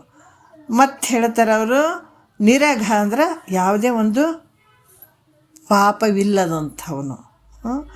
ಮತ್ತು ನಿರ್ಮಲ ಅಂತಂದ್ರೆ ಯಾವುದೇ ಒಂದು ಅವಿದ್ಯಾದಿ ಮಲ ಇರದೇ ಇರುವಂಥವನು, ರಹಿತನು. ನಿರಾಲಂಬನ ಅಂದರೆ ಯಾವುದೇ ಆಶ್ರಯವಿಲ್ಲದವನು. ನಿರುಪಾಧಿ ಅಂದರೆ ಉಪಾಧಿ ಇಲ್ಲದವನು. ನಿಸ್ಸಂಗ ಅಂದ್ರೆ ಯಾವುದೇ ಸಂಘ ಇಲ್ಲ, ಆಯ್ತಗ ನಿಸ್ಸಂಗದಿಂದ ಇರುವಂಥವನು ನೋಡ್ರಿ. ಅದಕ್ಕೆ ಪರಿಪೂರ್ಣ, ಯಾವಾಗಲೂ ಇರುವಂಥವನು. ಅದು ಹುಟ್ಟೇನೆ ಅನ್ನೋಕ್ಕಾಗ್ತದೇನು? ಇಲ್ಲ ಅನ್ನೋಕ್ಕಾಗ್ತದೇನು? ಬೈಲು ಹುಟ್ಟ್ಯದ ಅನ್ನೋಕ್ಕಾಗ್ತದೇನು? ಇಲ್ಲಲ್ಲ, ಯಾವಾಗಲೂ ಅದು ನಾವು ಹುಟ್ಟೋದಕ್ಕಿಂತ ಮುಂಚೆನೂ ಇತ್ತು, ಈಗೂ ಇರ್ತದೆ, ಮುಂದೂ ಇರ್ತದೆ. ನಾವು ಈ ಬೈಲಿತ್ತು, ಬೈಲಾಗ ಬಂದುಬಿಟ್ಟಿವಿ. ಈಗ ನೋಡಿದ್ವಿ, ಜಗತ್ತನ್ನು ನೋಡಿದ್ವಿ, ಕಂಡಿವೆಲ್ಲ. ಈಗ ಯಾವಾಗೂ ಇತ್ತು, ನಾವು ಹುಟ್ಟೋದಕ್ಕಿಂತ ಮುಂಚೆ ಜಗತ್ತಿತ್ತು, ಎಲ್ಲ ಬೈಲಿತ್ತಿಲ್ಲ. ಮತ್ತು ಈಗೂ ಅದ, ಮತ್ತು ನಾವು ಆದ್ರೂ ಇರ್ತದೆ, ಬೈಲು ಎಲ್ಲಿಗೆ ಹೋಗ್ತದೆ. ಹಾಗಾಗಿ ಇದು ಎಲ್ಲದಕ್ಕೂ ಆಧಾರವಾಗಿರುವಂಥದ್ದು ನಿನ್ನ ಸ್ವರೂಪ, ಯಾವಾಗಲೂ ಇರುವಂಥದ್ದು. ಈ ರೀತಿಯಾಗಿ ಕೂಡಿದಂಥದ್ದು ತತ್ಪದಕ್ಕೆ ಲಕ್ಷ್ಯಾರ್ಥ ಇರುವಂಥದ್ದು ನಿನ್ನ ಸ್ವರೂಪ ಇತ್ತು ಅಂತ ಹೇಳ್ತಾರೆ ಅವರು. ಅದಕ್ಕೆ ಇಂತಹ ಒಂದು ಅಸಿ ಅನ್ನುವಂಥ ಪದದ ವಾಚ್ಯಾರ್ಥವನ್ನು ಹೇಳ್ತಾರೆ. ಅಸಿ ಪದ ಅಂದರೆ ಆತನೇ ಈತ, ಈತನೇ ಆತ ಅನ್ನುವಂಥದ್ದು. ಅಂದರೆ ಪರಮಾತ್ಮ ಬೇರೆ ಅಲ್ಲ, ಜೀವಾತ್ಮ ಬೇರೆ ಅಲ್ಲ. ಉಪಾಧಿಯಿಂದ ಕೂಡಿದ ಹೊರತಾಗಿ ಒಳಗಡೆ ಇರುವಂಥ ಆತ್ಮ ಚೈತನ್ಯ ಒಂದೇ ಇರುವಂಥದ್ದು. ವಾಚ್ಯಾರ್ಥ ಭಾಗದಾಗ ನಾವು ನೋಡಿದಾಗ ಇದಕ್ಕೆ ಭಿನ್ನ ಅದಾವೆ. ಈಗ ಶಿವನ ಲಕ್ಷಣಗಳೇ ಬೇರೆ ಅದಾವ, ಜೀವಾತ್ಮನ ಲಕ್ಷಣಗಳೇ ಬೇರೆ ಅದಾವ. ಈಗ ಶಿವನ ಲಕ್ಷಣಗಳು ಏನಪ್ಪ ಅಂದ್ರೆ ಅದು ಜಗತ್ತನ್ನು ಸೃಷ್ಟಿ ಮಾಡಕತ್ತಾನೆ, ಎಲ್ಲಕ್ಕೂ ಕಾರಣ ಆಗಿದಾನ, ಮತ್ತು ಎಲ್ಲ ಆತನಿಂದನೇ ನಡೆದಂಥದ್ದು ಈ ಜಗತ್ತು ಅನ್ನುವಂಥದ್ದು. ಆದರೆ ಈ ಜೀವಾತ್ಮ ನನ್ನ ಶರೀರ ನಂದದ, ಈ ಇಂದ್ರಿಯಗಳು ನಂದದಂತೆ ಈತ ಅಂದ್ಕೊಂಡು ಕುಂತಿದ್ದಾನೆ. ಯಾವುದರಿಂದ? ಇದು ಅಜ್ಞಾನದಿಂದ. ಆತ ಮಾಯಿಂದ ಕೂಡಿದಾನೆ, ಈತ ಅಜ್ಞಾನದಿಂದ ಕೂಡಿದಾನೆ. ಇಲ್ಲಿ ಭಿನ್ನವಾಗಿ ಕಾಣಕತ್ತಾರೆ ಇಬ್ಬರು. ತೆಗೆದಾಕಿಬಿಡು, ಆ ಮಾಯನ್ನು ತೆಗೆದಾಕು. ಇಲ್ಲ ಅಜ್ಞಾನವನ್ನು ನೀನು ಉಪಾಧಿ ಮೂಲಕ ತೋರುವಂಥ ಅಜ್ಞಾನವನ್ನು ತೆಗೆದಾಕು. ಇರುವಂಥದ್ದು ಒಂದೇನೇ ಇರುವಂಥದ್ದು. ಹಾಗಾಗಿ ಅಸಿ ಅಂತಂದ್ರೆ ಅದನ್ನೇ ಹೇಳ್ತಾರೆ ಅವರು ವಾಚ್ಯಾರ್ಥ ಲೆಕ್ಕದಾಗ. ಒಬ್ಬ ವ್ಯಕ್ತಿ ಸಣ್ಣ ವಯಸ್ಸಿನಲ್ಲಿ ಓದೋದು ನಿನ್ನೆ ವಿಚಾರಗಳು ಬಂದವು, ಆತನೇ ಈತ, ಈತನೇ ಆತ ಅನ್ನುವಂಥದ್ದು. ಅದಕ್ಕೆ ಈ ರೀತಿ ವಾಚ್ಯಾರ್ಥ ಲೆಕ್ಕದಾಗ ನೋಡ್ರಿ, ಈ ತತ್ ಮತ್ತು ತೊಮ್ ಇವೆರಡೂ ಪದಗಳ ವಾಚ್ಯ ಭಾಗಗಳು ವಿರುದ್ಧ ಅದಾವೆ. ವಾಚ್ಯ ಭಾಗದಲ್ಲಿ ವಿರೋಧ ಆಗ್ತವೆ. ಯಾಕಂದ್ರೆ ಈಶ್ವರನ ಲಕ್ಷಣಗಳೇ ಬೇರೆ ಅದಾವ. ಆತ ಆನಂದವಾಗಿರುವಂಥವನು. ಈ ಜೀವಾತ್ಮನ ದುಃಖದಿಂದ ಇದೀನಿ ಅಂತ ಈತ ತಿಳ್ಕೊತಾನೆ, ಈತ ಅಳ್ತಾನೆ. ಈಶ್ವರ ಅದನ್ನು ಎಲ್ಲಕ್ಕೂ ಸಾಕ್ಷಿ ರೂಪವಾಗಿ ಆತ ಭಾಳಷ್ಟು ಆನಂದವಾಗಿರುವಂಥವನು. ಈತ ನಾ ದುಃಖದಿಂದ ಕೂಡಿದಂಥವನು ಅಂತ ಎಲ್ಲ ಆರೋಪ ಮಾಡ್ಕೊಂಡು ಈತ ಹತ್ಕೊಂತ ಕುಂತಾನೆ. ಆದರೆ ಇವೆರಡು ವಾಚ್ಯ ಭಾಗದಲ್ಲಿ ನೋಡಿದಾಗ ಇವೆಲ್ಲ ಎರಡು ವಿರುದ್ಧಗಳದಾವೆ. ಇವೆರಡೂ ವಿರೋಧಗಳನ್ನು ಬಿಟ್ಟು ಲಕ್ಷಾರ್ಥದಲ್ಲಿ ಚೈತನ್ಯವಾದಂಥ ಅಖಂಡೈಕ ರಸ ಪೂರ್ಣವಾದಂಥ ಒಂದು ನೀನೇ ಅಸಿ ಪದ ಅಂದರೆ ನೀನೇ ಆ ಪರಬ್ರಹ್ಮ ಸ್ವರೂಪನೇ ನೀನು ಅನ್ನುವಂಥದ್ದು. ಅದಕ್ಕೆ ಇಲ್ಲಿ ಕೂಡ ಇದಕ್ಕೆ ವಾಚ್ಯಾರ್ಥ ಲೆಕ್ಕ ಅಂತ ಹೇಳ್ತಾರೆ. ವಾಚ್ಯಾರ್ಥದಾಗ ಹೇಳ್ತಾರೆ ಇದನ್ನು. ಇಲ್ಲಿ ಅಸಿ ಪದದ ಲಕ್ಷ್ಯಾರ್ಥದ ಬಗ್ಗೆ ಹೇಳ್ಬೇಕಂತಂದ್ರೆ ಇಲ್ಲಿ ಕೂಡ ಹೇಳ್ತಾರೆ. ಯಾವ ರೀತಿ ಅಂತಂದ್ರೆ ಈಗ ಅಸಿ ಪದದ 6ನಲ್ಲಿ ಕೂಡ ಆತನೇ ಈತನೆಂಬಂತೆ ವಾಚ್ಯಾಂಶವ ನೇತಿಗಳೆದು ಲಕ್ಷದ್ವಯದಳು ಚೈತನ್ಯ ವಿವೇಕವೆಂಬುದು ಅಸಿ ಪದಕ್ಕೆ ವಿಖ್ಯಾತಿ ಮೈತ್ರಿ ವಾಚ್ಯಾರ್ಥವು ಅಂತ ಹೇಳಿದರು. ಯಾಕಂದ್ರೆ ಆತನೇ ಈತ, ಈತನೇ ಆತಂದ್ರೆ ಆ ಪರಮಾತ್ಮನ ಸ್ವರೂಪ ಏನದು, ಪರಬ್ರಹ್ಮ ಸ್ವರೂಪನೇ ನೀನಿದ್ದೀಯಾ. ಜೀವಾತ್ಮ ಪರಮಾತ್ಮ ಬೇರೆ ಅಲ್ಲ, ನೀನು ಬೇರೆ ಅಲ್ಲ ಅನ್ನುವಂಥದ್ದು ಹೇಳಿದ್ರು ಅವರು. ಈಗ ಅಸಿ ಪದದ ಲಕ್ಷ್ಯಾರ್ಥವನ್ನು ಹೇಳ್ತಾರೆ. ಏನು ಹೇಳ್ತಾರೆ 7ನೇ ನುಡಿಯಲ್ಲಿ, ಬಳಿಕ ಆ ಲಕ್ಷ್ಯಾರ್ಥಗಳ ಭೇದ ಅಪರೋಕ್ಷಗಳು ಕಲ್ಪನೆಗಳೆಂದು ಉಪಮೆಯ ಅಖಂಡೈಕ ರಸ ಚಿತ್ತೆ ನೀನೆಂದು ತಿಳಿಯುವುದು ಇಂತು ಅಸಿ ಪದ ಲಕ್ಷ್ಯಾರ್ಥ ಅಂತ ಕೂಡ ಹೇಳ್ತಾರೆ. ಈಗ ಇದರಲ್ಲಿ ಕೂಡ ಏನು ಹೇಳ್ತಾರೆ, ಅಸಿ ಪದದ ಲಕ್ಷ್ಯಾರ್ಥದ ಬಗ್ಗೆ ಅವರು ಹೇಳ್ತಾರೆ. ಏನಂದ್ರೆ ತತ್ಪದದ ಲಕ್ಷ್ಯಾರ್ಥದಲ್ಲಿ ಭೇದ, ಯಾಕಂತಂದ್ರೆ ಅಪರೋಕ್ಷತ್ವ ಹಿಂಗೆ ತೋರ್ತದೆ. ಯಾವ ರೀತಿ ತತ್ಪದದ ಲಕ್ಷ್ಯಾರ್ಥದಲ್ಲಿ ಮತ್ತು ತೊಂಪದದ ಲಕ್ಷ್ಯಾರ್ಥದಲ್ಲಿ ಅಪರೋಕ್ಷತ್ವ ಎರಡು ತೋರ್ತವೆ. ಅಂದ್ರೆ ಇಲ್ಲಿ ಕೂಡ ಈ ಉಪಾದಿಯಿಂದ ಮಾಯ ಉಪಾದಿಯಿಂದ ಈಶ್ವರನಲ್ಲಿ ತೋರುವಂಥದ್ದು, ಅವಿದ್ಯೆಯಿಂದ ಉಪಾದಿಯಿಂದ ಕೂಡ್ಕೊಂಡಂಥ ಜೀವಾತ್ಮನಲ್ಲಿ ತೋರುವಂಥದ್ದು, ಇವೆರಡು ಮಾಯೆಯಿಂದ ಕೂಡಿದಂಥದ್ದು. ಇವೆರಡು ಮಾಯೆ ಮಿಶ್ರಿತ್ವ. ಯಾಕಂದರೆ ಈಶ್ವರನಲ್ಲಿ ಮಾಯೆ, ಇದರಲ್ಲಿ ಅವಿದ್ಯೆ ಮಿಶ್ರಿತ ಜೀವಾತ್ಮ, ಇವೆರಡನ್ನ ಉಪಾಧಿಗಳನ್ನು ತೆಗೆದುಹಾಕುವಂಥದ್ದು. ಅದು ಸತ್ಯ ಅಲ್ಲ. ಈಶ್ವರಂದೂ ಅಲ್ಲಿ ಮಾಡುವಂಥದ್ದು ಸತ್ಯ ಅಲ್ಲ, ಜೀವಾತ್ಮ ಈತ ಒದ್ದಾಡುವಂಥದ್ದು ಸತ್ಯ ಅಲ್ಲ, ಎರಡೂ ಸತ್ಯ ಅಲ್ಲ. ಯಾಕಂದರೆ ಇರುವಂಥದ್ದು ಅದು ಈಗ ನೋಡ್ರಿ, ಪರಬ್ರಹ್ಮನ ಒಂದು ಚೈತನ್ಯ ಮಾಯೆಯಲ್ಲಿ ಪ್ರತಿಬಿಂಬಿತ ಯಾವತ್ತಾದ್ರೂ ಸತ್ಯ ಐತೇನ್ರಿ? ಹಾಂ, ಮಾಯೆಯಲ್ಲಿ ಬಿಂಬಿಸಿದಕ್ಕೆ ಈ ಜಗತ್ತು ತೋರ್ತದೆ, ಅದ್ರ ಸತ್ಯ ಅದನ್ನದು ಸುಳ್ಳು. ಅದಕ್ಕೆ ಅಲ್ಲಿ ಕೂಡ ಈಶ್ವರ ಅಂತ ಹೇಳಿಸ್ಕೊಳತ್ತನ್ನ ಖರೆ ಮಾಯೆಯಲ್ಲಿ ಕೂಡಿದದಕ್ಕಾಗಿ ಈಶ್ವರ ಅಂತ ಹೇಳಿಸ್ಕೊಂಡಿದ್ದಾನೆ. ಇರುವಂಥದ್ದು ಪರಬ್ರಹ್ಮ ಚೈತನ್ಯನೇ ಇರುವಂಥದ್ದು, ಅದು ಬಿಂಬಿತ ಆಗಿ ಈ ಜಗತ್ತು ತೋರ್ದಂಗೆ ಆಗಕತ್ತದ. ಈಶ್ವರನಿಂದ ಸೃಷ್ಟಿ ತೋರ್ದಂಗೆ ಆಗಕತ್ತದ ನೋಡ್ರಿ. ಅದಕ್ಕೆ ಎಷ್ಟು ಅದ್ಭುತ ನೋಡ್ರಿ. ಸ್ವಲ್ಪ ನಾವು ಹೊರಗಿನ ಮುಖ ಏನು ಮಾಡಿವಲ್ಲ, ಒಂಚೂರು ಮುಖ ತಿರುಗಿಸ್ಬೇಕಷ್ಟೇ, ಸ್ವಲ್ಪ ಈ ಸದ್ಗುರು ಹೇಳಿದಂಥ ವಾಕ್ಯಗಳಿಗೆ ನೋಡ್ರಿ. ಈಶ್ವರನು ಬೇರೆ ಯಾವುದು ಬೇರೆ ಇಲ್ಲ, ಇಲ್ಲಿ ಸ್ವಲ್ಪ ಬದಲಾವಣೆ ಆಗಬೇಕಾಗ್ಯದ. ಇಲ್ಲಿ ಭಾವನೆಗಳು ಬದಲಾವಣೆ ಆಗ್ಬೇಕು. ಉಪಾದಿಯಿಂದ ಕೂಡಿದದಕ್ಕಾಗಿ ಇವೆಲ್ಲ ತೋರ್ದಂಗೆ ಆಗಕತ್ತವ. ಜಗತ್ತಿನಾಗ ಇಷ್ಟೆಲ್ಲ ಸೃಷ್ಟಿ ತೋರ್ದಂಗೆ ಆಕತ್ತದ, ಸತ್ತಂಗೆ ಆಗಕತ್ತದ, ಹುಟ್ಟಿದಂಗೆ ಆಕತ್ತದ, ಜಾಗ್ರ ಬಂದಂಗೆ ಆಗ್ತದ, ಸ್ವಪ್ನ ಬಂದಂಗೆ ಆಗ್ತದ, ಸುಸೂಪ್ತಿ ಬಂದಂಗೆ ಆಕತ್ತದ. ಯಾವುದರಿಂದ ಇಷ್ಟೆಲ್ಲ ವಿಚಾರ ಮಾಡಿ ನೋಡಿದಾಗ ಈ ನಿನ್ನಲ್ಲಿರುವಂಥ ಏನು ಆ ಪರಬ್ರಹ್ಮನ ಒಂದು ಚೈತನ್ಯ ಮಾಯೆಯಲ್ಲಿ ಪ್ರತಿಬಿಂಬಿಸಿ ಜಗತ್ತು ನಾನಾ ಭಿನ್ನವಾಗಿ ತೋರ್ದಂಗೆ ಆಕತ್ತದ. ಮತ್ತು ನೀನು ಇಷ್ಟೆಲ್ಲ ನನಗೆ ಶರೀರ ಐತೆ, ಹುಟ್ಟೈತೆ, ಸಾವೈತೆ, ನನಗಂತ ಹಲವಾರು ರೀತಿಯಿಂದ ದುಃಖಕ್ಕೆ ಒಳಗಾಗಿದೆ. ಯಾವುದರಿಂದ ಅಂತಂದ್ರೆ ಈ ಅವಿದ್ಯೆಯಲ್ಲಿ ಪ್ರತಿಬಿಂಬಿಸ್ತದಕ್ಕಾಗಿ ನಿನಗೆ ಹಂಗಾಗ್ಯದ. ಈಗ ಅವನ್ನ ಏನಂದ್ರೆ ಉಪಾಧಿಗಳನ್ನು ತೆಗೆಯುವಂಥದ್ದು, ಈ ಮಾಯೆಯನ್ನು ತೆಗೆಯುವಂಥದ್ದು, ಅವಿದ್ಯೆಯನ್ನು ತೆಗೆದಾಗ ನೀನೇ ಆ ಪರಮಾತ್ಮನ ಸ್ವರೂಪನೇ ನಿಂದೈತೆ, ಭಿನ್ನಕ್ಕೆ ಅವಕಾಶನೇ ಇಲ್ಲ.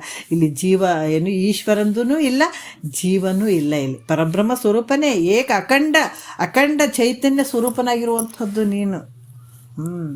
ಅದಕ್ಕೆ ಈ ರೀತಿ ನಿನಗೆ ಭ್ರಮೆ ಆಗ್ಯದಷ್ಟೇ. ಭ್ರಮೆ ಆಗಿಬಿಟ್ಟು ವಾಚ್ಯ ಭಾಗದಲ್ಲೇ ಆತ ಶಿವ ಅದಾನ, ನಾನು ಜೀವ ಇದ್ದೀನಿ, ಆತ ಪೂಜೆ ಮಾಡಿಸ್ಕೊಳ್ಳೋದನ, ನಾನು ಪೂಜೆ ಮಾಡಿ, ಇವೆರಡೂ ತೆಗೆದ ನೀನೇ ಇದೆ. ಯಾಕಂತಂದ್ರೆ ಆತ ಪೂಜೆ ಮಾಡಿಸ್ಕೊಳ್ಳವ, ನಾನು ಪೂಜೆ ಮಾಡವ, ಈ ರೀತಿಯಿಂದ ಭಿನ್ನ ವಾಚ್ಯ ಭಾಗದಲ್ಲಿ ನೋಡಿ ನಿನಗೆ ತಲೆ ಕೆಟ್ಟು ಹೋಗ್ಯದ. ಅದಕ್ಕೆ ಅವು ತೆಗೆದು ಹಾಕಪ್ಪ. ಅಲ್ಲಿ ಯಾವುದು ಪ್ರತಿಬಿಂಬಿತ ಆಗ್ಯದ? ನಿನ್ನ ಚೈತನ್ಯನೇ, ಪರಬ್ರಹ್ಮ ಚೈತನ್ಯನೇ ಈ ಬಿದ್ದು ಈ ಥರ ಅನ್ಸಾಕತ್ತದ. ಪ್ರತಿಬಿಂಬ ಯಾವತ್ತಾದ್ರೂ ಸತ್ಯ ಅದನಂದ್ರೆ ಅದು ಮಿಥ್ಯವಾಗಿರುವಂಥದ್ದು ಐತೆ. ಅದಕ್ಕೆ ಉಪಾಧಿಗಳನ್ನು ತೆಗೆದಾಗ ನೀನೇ ಆ ಪರಬ್ರಹ್ಮ ಸ್ವರೂಪ ಇದ್ದೀಯಾ. ಯಾಕಂತಂದರೆ ಇಲ್ಲಿ ಕೂಡ ಈ ತೋರ್ತಾವ, ನಾ ಜೀವಾತ್ಮ, ಇಲ್ಲಿ ಪರೋಕ್ಷ ಮತ್ತು ಅಪರೋಕ್ಷಗಳು ಎರಡೂ ತೋರ್ತಾವೆ. ಯಾವುದರಿಂದ ತೋರ್ತಾವ ಅಂತಂದ್ರೆ ಈ ಭ್ರಾಂತಿ ರೂಪದಿಂದ ತೋರ್ತಾವ. ಆ ಸ್ವರೂಪನೇ ನೀನಿದೆ. ಸ್ವರೂಪ ನೀನಿದೆ ಅಂತಂದಾಗ ಇನ್ನು ಇದ್ದಾನ ಅನ್ನುವಂಥದ್ದು ಹಂಗೈತಿ ಹಿಂಗಂತೂ ಎಲ್ಲಿ ಅವಕಾಶ ಐತೆ ಹೇಳ್ರಿ? ಅದೇ ಸ್ವರೂಪನೇ ನೀನಿದೆ, ಹೇಳೋಕೆ ಅವಕಾಶನೇ ಇಲ್ಲ ಇಲ್ಲಿ. ಹಂಗಾಗಿ ಇವೆಲ್ಲ ಮಾಡ್ತದೆ ಅಂತಂದ್ರೂ ಕೂಡ ಅದು ಭ್ರಾಂತಿಯಿಂದ ಕೂಡಿದಂಥದ್ದು. ಅದರಿಂದ ಇವೆರಡು ತೆಗೆದುಹಾಕುವಂಥದ್ದು, ಮಾಯೆಯನ್ನು ತೆಗೆದುಹಾಕುವಂಥದ್ದು, ಅವಿದ್ಯೆಯನ್ನು ತೆಗೆದುಹಾಕುವಂಥದ್ದು, ಪರೋಕ್ಷ ಅಪರೋಕ್ಷ ಇವೆರಡೂ ಅಳಿಬೇಕಾಗ್ಯದೆ. ಎಲ್ಲವನ್ನ ಉಳಿಮೆಯೇ ನೀನಿರ್ತಿದೆ.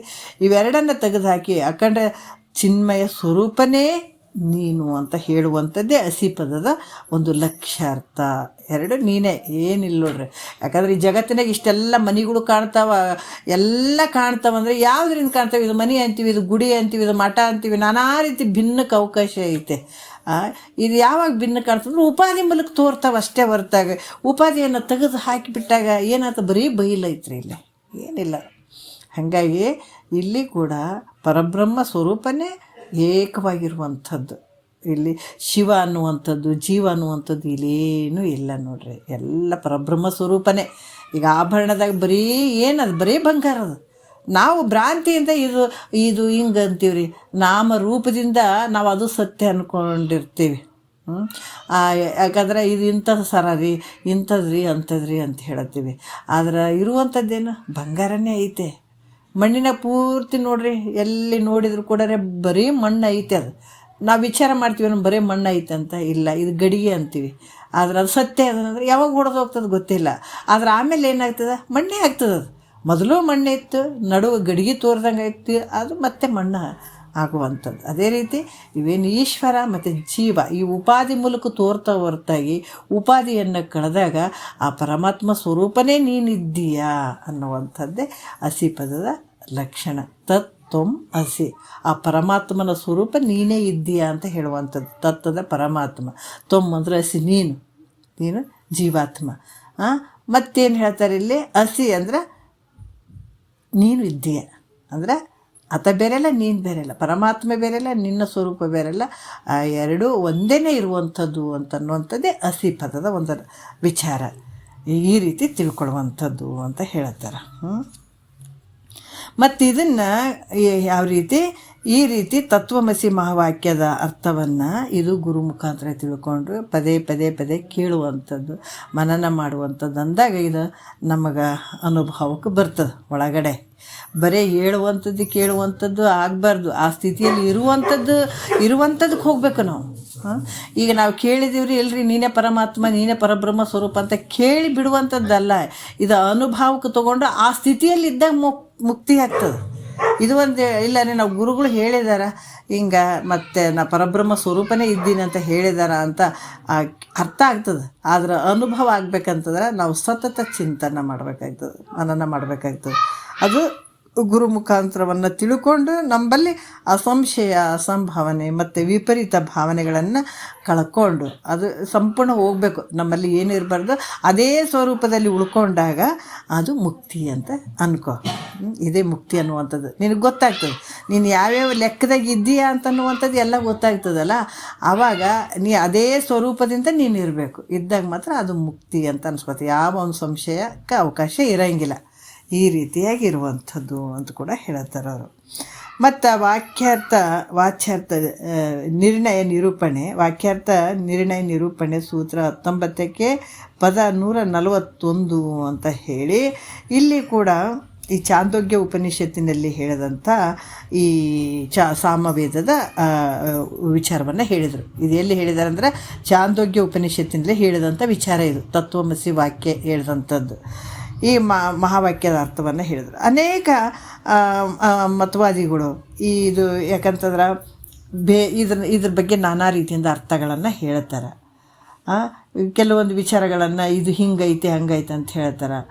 ಮತ್ತು ಇಲ್ಲ ರೀ ಈ ಮತವಾದಿಗಳು ಕೆಲವರೆಲ್ಲ ಹೇಳ್ತಾರೆ ಅದೇ ಹೆಂಗ್ರಿ ನೀ ಪರಮಾತ್ಮ ಆಗ್ತಿ, ಇದೇ ಹೆಂಗ್ರಿ ಹಂಗೆ ಹಿಂಗೆ ಅಂತ ಹೇಳ್ಬಿಟ್ಟು ಹಲವಾರು ವಿಚಾರಗಳನ್ನು ಕೆಲವೊಂದು ದಾರಿ ತಪ್ಪಿಸೋ ಕೆಲಸ ಮಾಡ್ತಾರೆ. ಮುಮುಕ್ಷಗಳ ಬುದ್ಧಿಯನ್ನು ಸಂಶಯ ರೂಪ ಕೂಪದಲ್ಲಿ ಹಾಕ್ತಾರೆ ಕೆಲವರೆಲ್ಲ. ಅದಕ್ಕೆ ಇಲ್ಲಿ ಕೂಡ ಭಾಳಷ್ಟು ವಿಚಾರಗಳನ್ನು ಹೇಳ್ತಾರೆ. ಈ ವಿಚಾರಗಳನ್ನು ತೊಗೊಳ್ಬೇಕಾದ್ರೆ ನಾವು ಭಾಳಷ್ಟು ಅದನ್ನು ವಿಚಾರಗಳನ್ನು ಮಾಡಿ ಸ್ವೀಕಾರ ಮಾಡಬೇಕಾಗ್ತದೆ. ಎಲ್ಲ ಮತವಾದಿಗಳು ನಾನಾ ರೀತಿಯಿಂದ ನಾನಾ ವಿಚಾರಗಳನ್ನು ಹೇಳಿದಾಗ ಅವನ್ನೆಲ್ಲ ತೊಗೊಂಡು ಇದ್ದು ಒಂದು ಜ್ಞಾನವನ್ನು, ಇದ್ದು ಒಂದು ವಿಚಾರವನ್ನು ನಾವು ಅಲ್ಲಿ ಏನಾಗ್ತದೆ ಭಾಳಷ್ಟು ಗೊಂದಲಕ್ಕೆ ಹಾಕ್ತಾರೆ. ಭಾಳಷ್ಟು ಮತವಾದಿಗಳು ಏನಾಗ್ತದೆ ಗೊಂದಲಕ್ಕೆ ಹಾಕುವಂಥ ವಿಚಾರಗಳನ್ನು ಹೇಳುತ್ತಾರೆ. ಅದಕ್ಕೆ ಈ ಮುಮುಕ್ಷಳ ಬುದ್ಧಿಯನ್ನು ಸಂಶಯ ರೂಪ ಅನ್ನುವಂಥ ಕೂಪದಲ್ಲಿ ಹಾಕಿಬಿಡ್ತಾರೆ ಆ ಮಾತುಗಳು ಕೇಳ್ಕೊತ. ಅದರಿಂದ ಮಹಾವಾಕ್ಯದ ಅರ್ಥವು